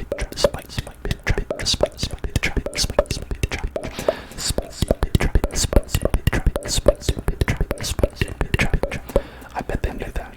I bet they made this card because they knew it was good for ASMR. The Eye of Vecna. The Eye of Vecna. The all-seeing Eye of Vecna. It looks like it's a bad eye. I don't know, look at this dude. It looks like a bad eye. I would not recommend having this eyeball if you can at all help it. Mimic. This is the best drawing of a mimic ever. This is the best drawing where it's just a big...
sacrifice it so you get one benefit out of it from playing this.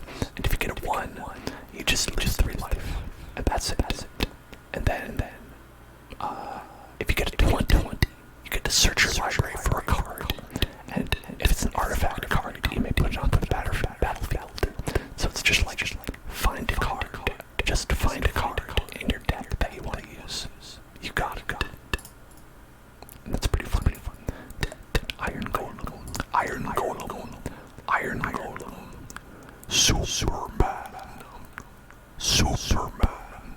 Superman. And then the deck of many things that we saw as the last one. There we go. That is all the cards here. That is all the cards here in the Adventures of the Forgotten Realms. So what do you say? We dig into some fun times now. Alrighty. What do we have here? 8 packs. 8 packs that I've gotten. Just they just give you some free packs. So let's start with these. Let's start with 8 packs that we're gonna open.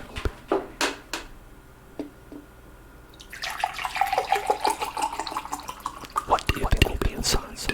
What do you think will be inside these packs? These 8 packs? Do you think we'll get some rare cards? Do you think we'll get some mythic rare cards? Exciting times. Alright, everybody. Because you demanded it. Because you are wonderful people. Let's open these packs. Adventures in the Forgotten Realms. Adventures in the Forgotten Realms. We've got the half-elf monk. She's ready to do some of this business. We've got the vampire spells. We've got the clattering skeletons. We've got the shortcut. The seeker. Look at that. He's got a shortcut right there. The hoarding ogre. He is just so greedy. Shares. And then we've got the absent mind sorcerer. Oh my. And 50 feet of rope. Very useful. And here's the big business though. Here's the rare business. The triumphant adventurer is here. The triumphant adventurer is queer. That's my headcanon. Let's go.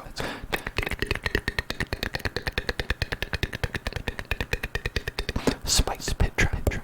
Earth colored element. Spoils of the hunt. Mimic. Celestial unicorn. Eccentric apprentice. You see a pair of goblins. Alright.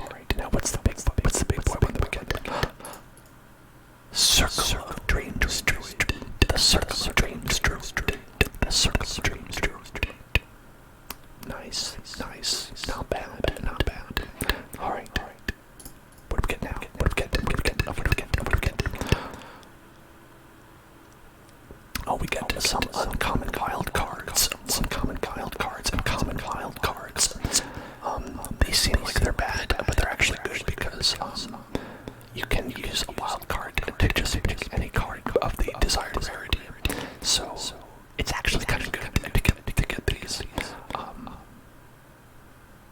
Now, uncommon and common are not particularly rare rarities, obviously, but it's not so bad. It's not as much fun as getting to see this guy, though. Look at this jaded sellsword. He's like, you want me to do what? Alright, fine. I'll go kill some people, whatever. Sylvan shepherd, shocking grasp, Hamapasha. And what did we get? Orcus, the prince of undeath.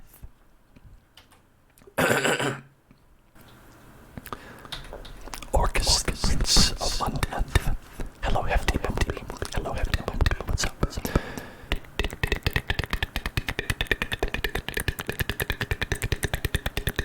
This guy seems pretty nice. He seems pretty cool. Now let's check it out. Let's check it out. What do we get? Ranger's longbow, secret art, price of one, inspiring bar, silver raven, dry dungeon. And what do we get? A dragon turtle. A dragon turtle. A turtle so monstrous that you definitely would mistake it for a dragon. How does this game work? Obviously, I've heard of it, but I've never actually tried it. Well, we're gonna play some games later, so you will be able to see exactly how it works. Right now, we're pulling packs. We've got a couple more here. All right. We've got steadfast paladin, a brazen dwarf. You hear something on punch, kick in the door, trickster's talisman, and Baldur's Gate, Baldur's Gate, the Baldur's Gate, the Baldur's Gate, the Baldur's Gate, the Baldur's Gate, the Baldur's Gate, the Baldur's Gate, the Baldur's Gate. Is he balancing? They're balancing a knife on their finger. Look at that. I didn't notice that. That's a pretty good trick. I feel like it's a dangerous trick as well. It probably would hurt. Like, even if you were balancing it really well, I bet it would still hurt your finger. I would not do that. My finger would hurt. What do we get? Asmodeus the Archfiend. Asmodeus the Archfiend is here. Hello, I am Asmodeus the Archfiend, and this is how I sound when I speak. It's true, it's the same as last time, so it's gotta be true. That's gotta be how he speaks. Sepulchre, Arcane Investigator, the Ranger's Longbow, a precipitous drop,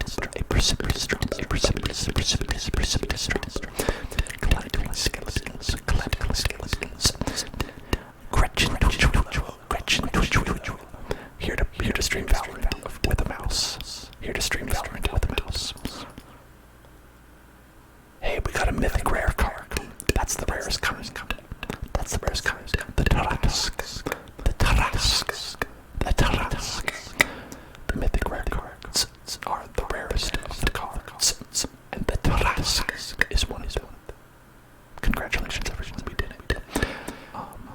I'd like to thank my family. I'd like to thank all the people who helped me get here, Voxels, all our subscribers, and all the viewers for reaching this point. And I'm just so proud of all of us for getting this. That's something that's back.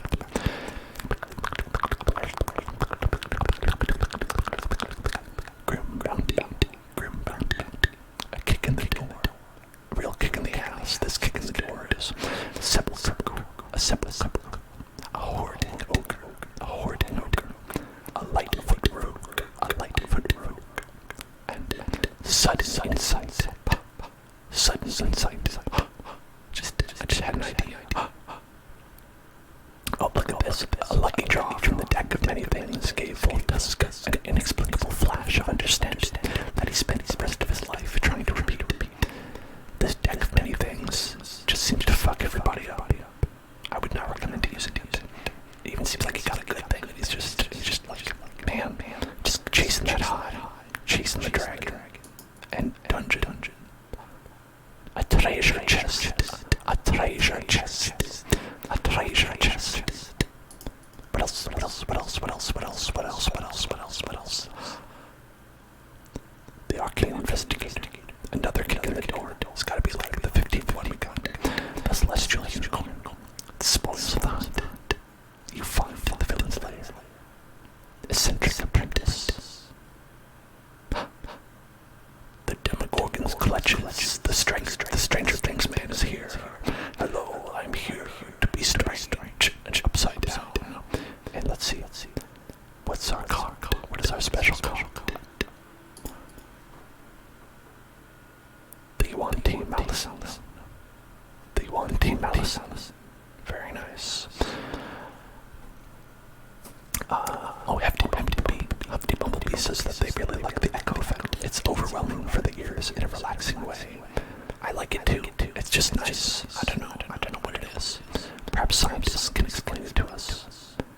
Alright, so what do y'all think? What do y'all think we should do? Should we buy some additional packs at the store?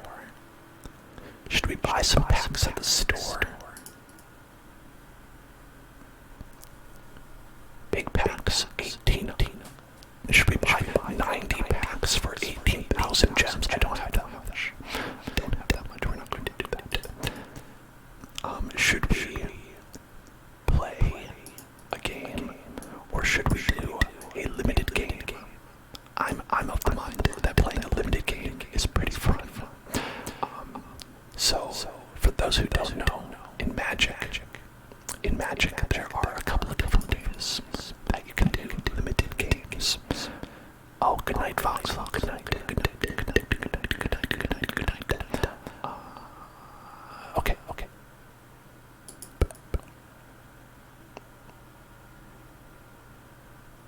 Oh, you said it's not your favorite. Oh, okay. Oh, okay. You said you don't really like the echo effect. I'm sorry. I didn't realize that. But that's okay. We can turn it off as well. We just had it on for a little while. And we'll turn it off now. It's okay. I like to create a comfortable environment for people. Is there some kind of a background noise we could turn on that might be nice to hear?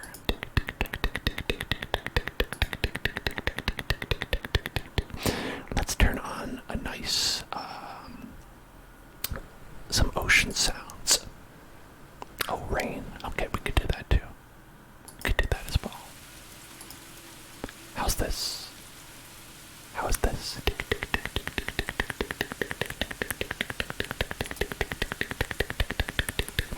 Hello Saint, how are you today? And Divalig accidentally unfollowed. Oh, no problem. Welcome back.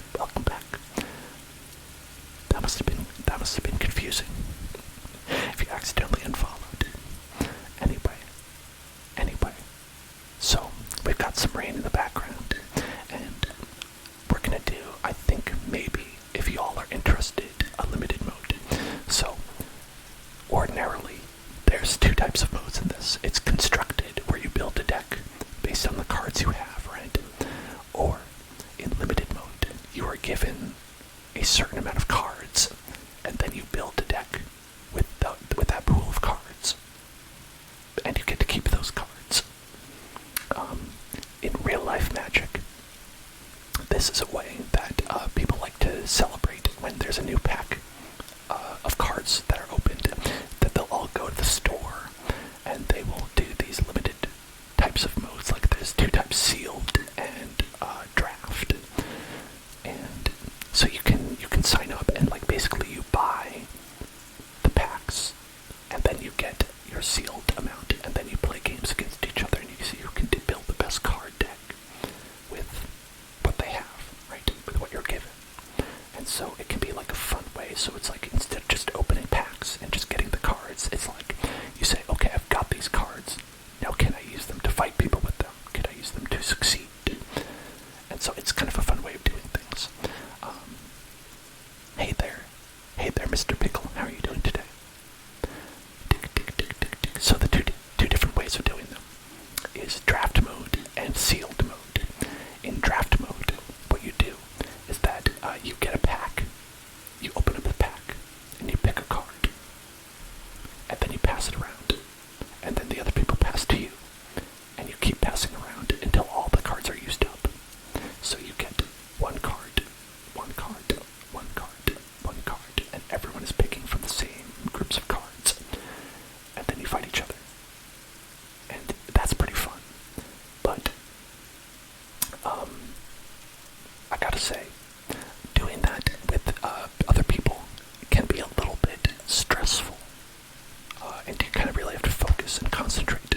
So we might not want to do that on stream. Because, we like to take our time here. We like to relax, right? So the other mode is called sealed. And so in this mode, you get packs. You get a group of packs. It says 6 14 card packs. So you get 6 packs.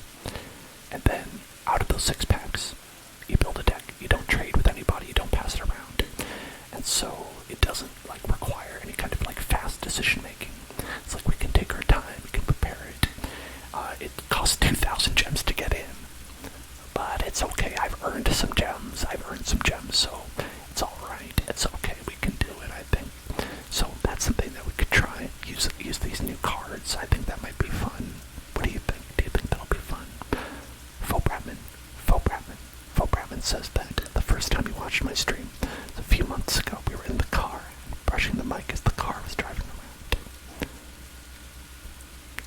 Anyways, I remember that stream. I'm glad that you joined and I'm glad you remember. We've done a couple of car driving streams since then. I hope that you've enjoyed those as well.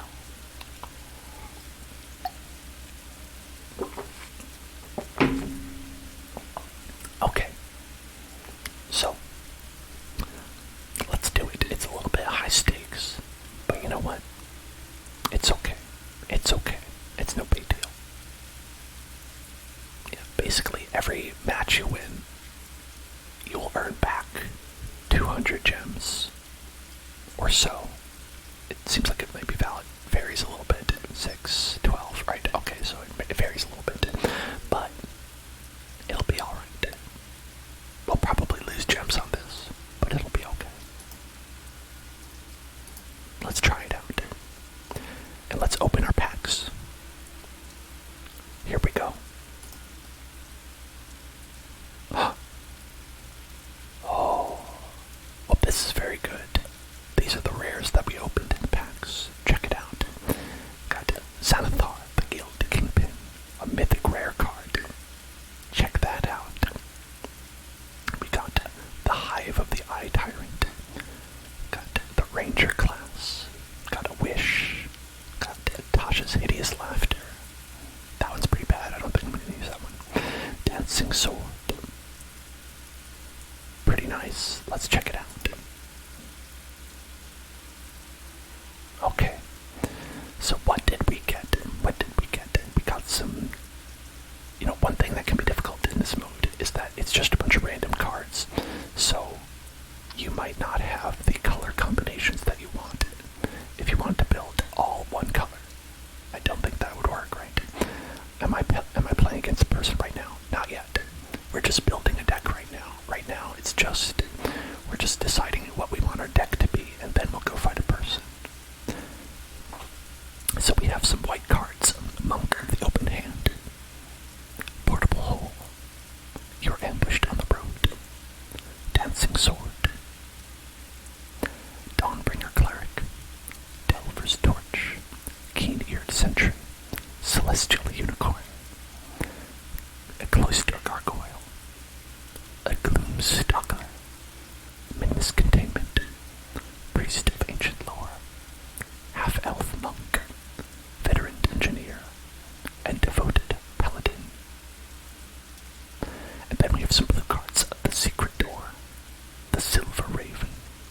You see a guard approach. The Ray of Frost. The Charm to Sleep. The Feywild Trickster. The Scion of Stygia. Tasha's Hideous Laughter. The Ginny Windseer.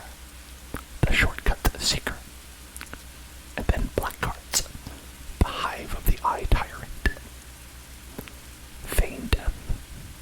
Shambling Ghast. Check for Traps. Deadly Dispute.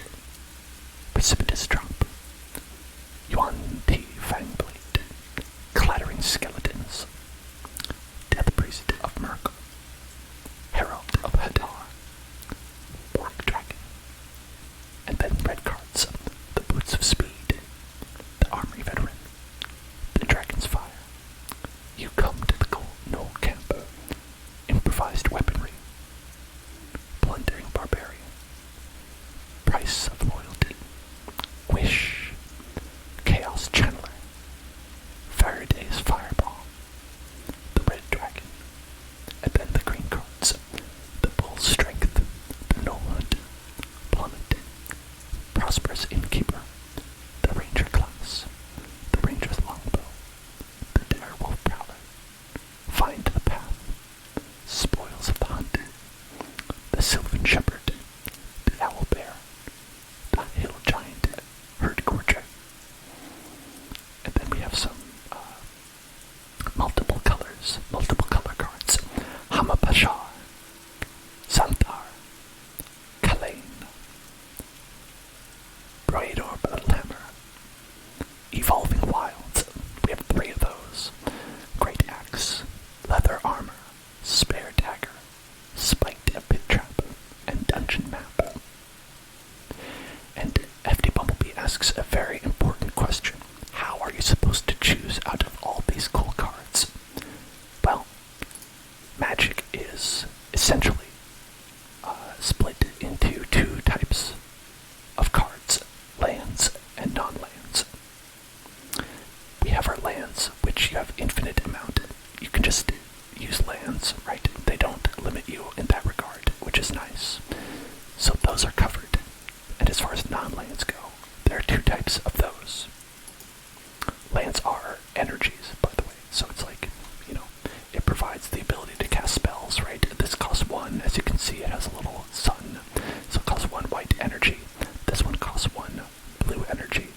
This one costs 1 white energy and 2 energy of any kind, right? Kirby check. Kirby check. Here he is. Kirby is right here.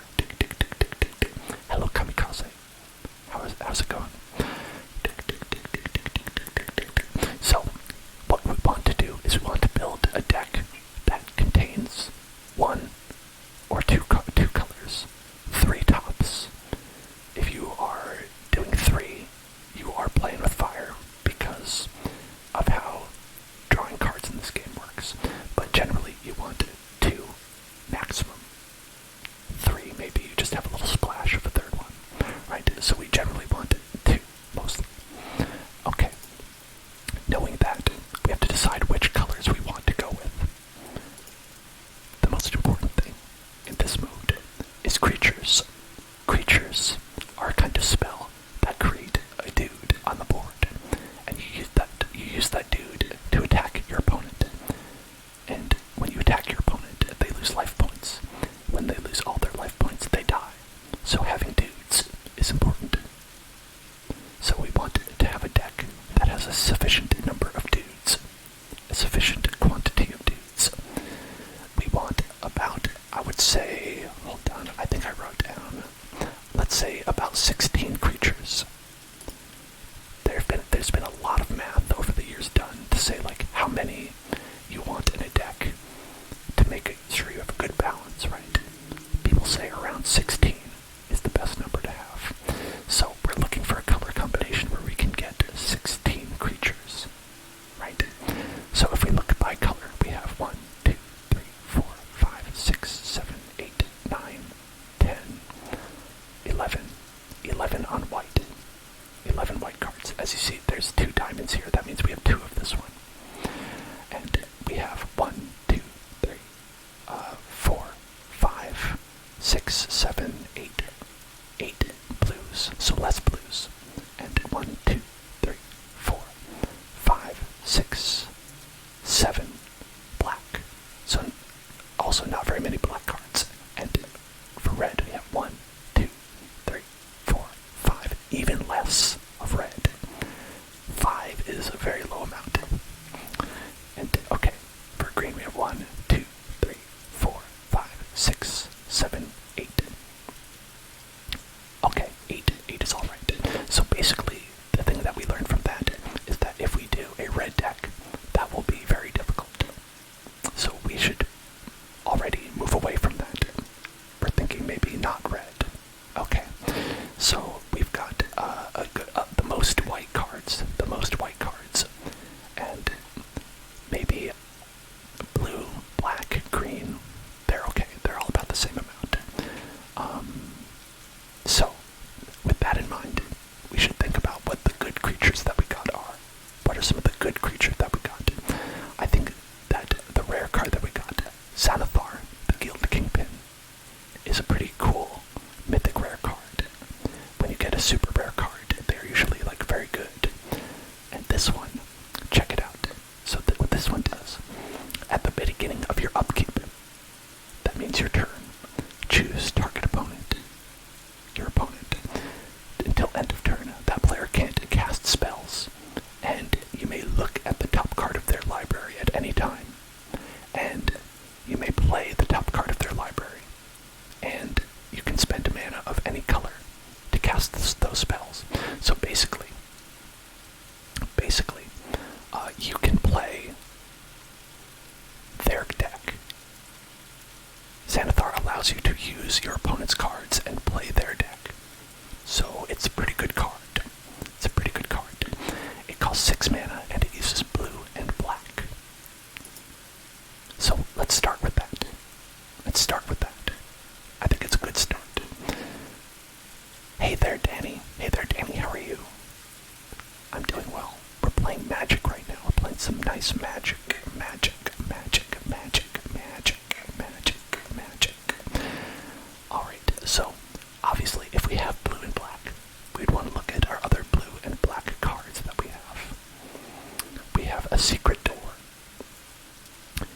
this is a 0/4 card, a defender. This is a, kind of a protective card.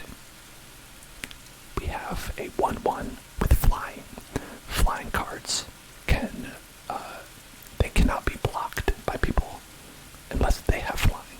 So they're good because you have an evasive creature, but it's also a 1/1, which is the smallest it could ever be. That's the smallest creature that exists. Then we have a Feywild Trickster. Whenever you roll one or more dice, create a 1/1 blue fairy dragon creature token with flying. So this is a creature that basically creates this creature, pretty much. If you can roll dice. So, do we have any... Here's a good way to check. Roll. Do we have any cards that say roll? It appears that we do. We have a couple of cards that roll. We have the Scion of Stygia. When they enter the battlefield, choose a target creature an opponent controls, and then roll a d20. This is a pretty good effect. It's a pretty good effect. So I think that immediately I'm thinking that we put these two in the deck. Because it's just good. That's a good combo, right? If you put the Feywild Trickster in there, then you play this card. It'll create a free creature. And so that's a good combo. Then we have the Ginny Windseer. When you enter the battlefield, roll a d20. And that's great too, because that's flying. It's flying, so it can't be blocked. So, despite the fact that this has just one effect, and it's a 3/3, which is not particularly big. If you look at our big guy here, he's a 5/6. This is half the price. Half the strength, right? Half the strength. But it's flying, so it'll go over your opponent in a lot of cases. And so it can be pretty good. And I'm liable to put both of those in there. So already you can see that we have a lot of good blue cards that are here. And okay, these, I don't know why these came up when it says roll. Roll. They don't have you roll.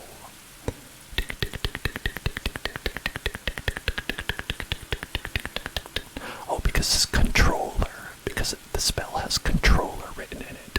That's funny. But okay, yeah, it's actually... These are actually pretty good. This one is good. 3 mana. It taps a creature, which makes it, when a creature is tapped, you can't use it until your next turn. Because at the beginning of your turn, you untap everything. And this makes it so that when it's the beginning of your turn, it doesn't untap. So it's like you can't use it after this. So basically, it takes a creature and it says, you're done. You're not going to be used anymore. And so that's pretty good. We have 2 red cards that roll dice. But we don't need to use those because, like we said, we don't have a lot of red cards that are good. Don't have a lot of red creature cards. And this one is an artifact that is not any color, so you could use that in any deck, right? And so that's something that we could try. This is a green card. We have 2 of them. And when you attack, you roll a d20. So it would be happening every turn. So green might be a good color. Maybe. We'll see. And this one says Circle of Death. You pay 6 mana and roll a d20. Each opponent loses 2 life and you gain 2 life. Or each opponent loses 2 life and you gain 2 life and you create 2 treasure tokens. So it has a variety of things that all involve your opponent losing 2 life. But it is an expensive effect. So maybe. We'll see. We'll see if we want the black cards in there. But so far it looks like we're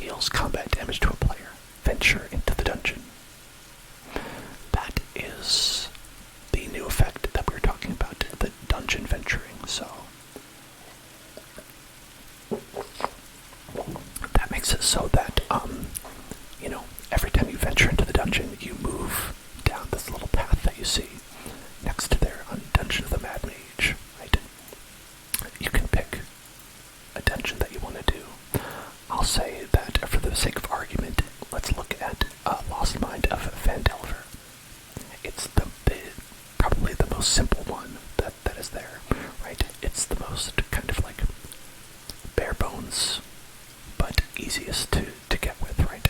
So you look at the effects that you have. Scry 1. Scry 1 means that you can look at the top card of your deck, and you can decide if you want that there or if you want it at the bottom of your deck. So you can kind of figure out what you want to draw next turn. Not a powerful effect, really. It's okay, but it's just kind of there, right? Goblin Lair. Create a 1/1 red goblin creature token. Now that's fairly useful. It just creates a little red guy. Storeroom. Put a 1+1/+1 counter on target creature. It makes a character stronger. That can be good. And then draw a card. So you see, it's like not really powerful effects, but so when you look at the venture into the dungeon, it's like a little bit of a bonus. It's like a little bonus that you get. Now, of course, we have Hamabashar here, who says that room abilities of dungeons you own trigger an additional time. So that actually makes this ability better if it's available, right? Hey there, Penny Girls, how are you doing? How are you doing? How are you doing? We got Tasha's Hideous Laughter, which says each opponent exiles cards from the top of their library until that player has exiled cards with a total mana value of 20 or more. That seems like it's good, but the problem is that if your opponent isn't going to draw every card in their deck, it essentially does nothing, right? Maybe you get some good cards, but maybe those good cards are at the bottom of their deck. It's taking a big risk, and it's using a card to do nothing. And the most important thing that you want when you're building a deck is that you want your cards to do something, right? You want your cards to have an effect, because otherwise, why are you using them? And now, there are strategies that could utilize this card. It's not to say this is a bad card, but we do not have the cards to utilize those strategies, right? This would be good if you were trying to get your opponent to discard every card in their deck. It's called milling. That could be useful for that, but we're not going to be able to do that. There's 0% possibility of us having that happen with the cards that we have. So, let's ignore that for now. We have the Ray of Frost. The Ray of Frost. This says that you enchant a creature when Ray of Frost enters the battlefield. If the enchanted creature is red, tap it. And as long as the enchanted creature is red, it loses all of its abilities. And no matter what, whether it's red or not, enchanted creature does not untap it during its controller's untap step. So, this doesn't do a lot if the creature you put it on is not red.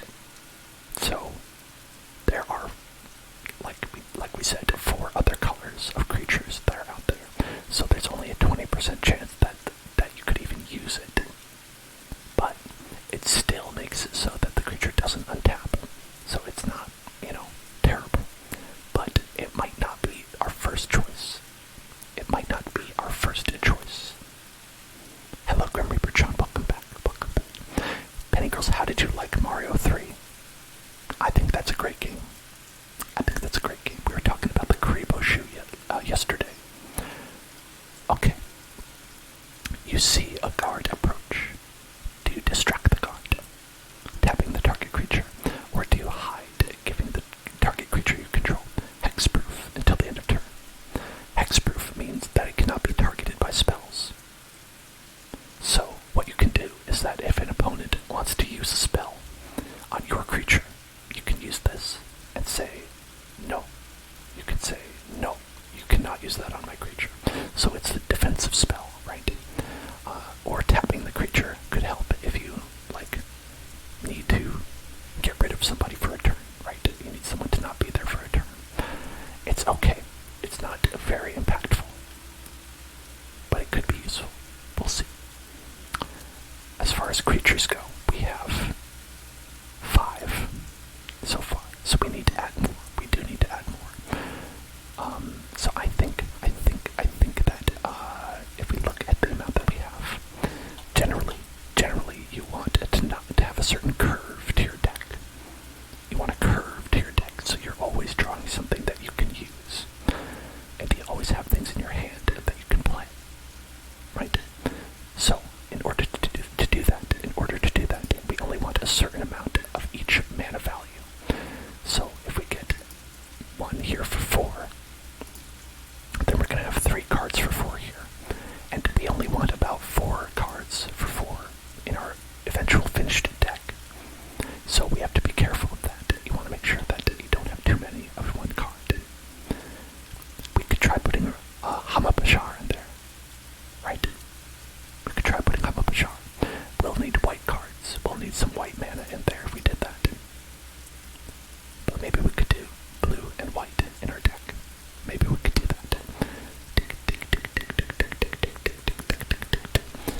when we venture, double venture. So that could make all those little effects that we have a little bit bigger, right? So let's look. Let's take a look. Let's take a look. Let's take a look. Veteran engineer. When veteran engineer enters the battlefield, venture into the dungeon. So that's like a basic. You play this, it'll do a venture, right? This one says that when Callister enters the battlefield, venture into the dungeon. As long as you've completed a dungeon, Callister Gargoyle gets 3 + 3 + 0 and has flying. So that means it gets stronger when you finished a dungeon. So it gives you a little bit of an extra bonus for having finished a dungeon. That's not bad. That's all right.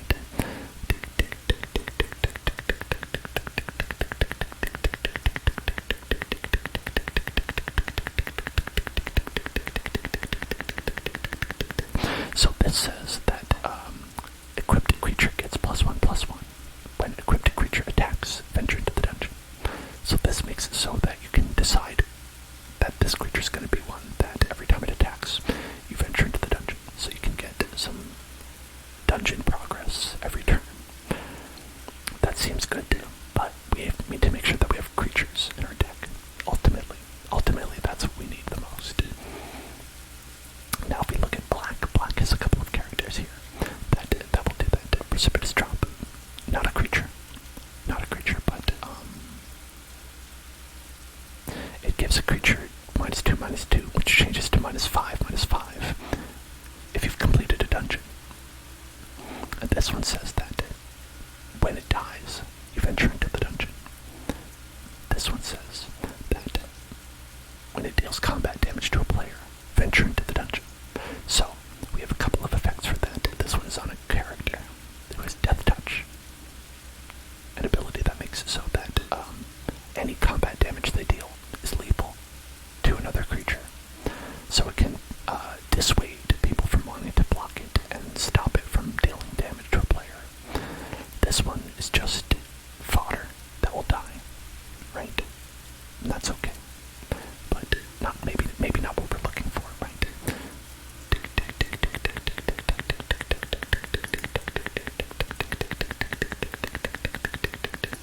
And let's see what green we have. Do we have any green? That would be helpful.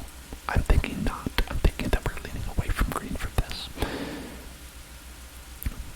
Yeah, it looks like that would be a little bit difficult to pull off with green. So let's say no green, no red. So we're thinking about white, blue, and black. White, blue, and black. Because we have Xanthar, who uses a little bit of the black. And we have Hamabashar, who uses a little bit of the white. We have Kalane. We probably won't use Kalane. We probably won't use Kalane.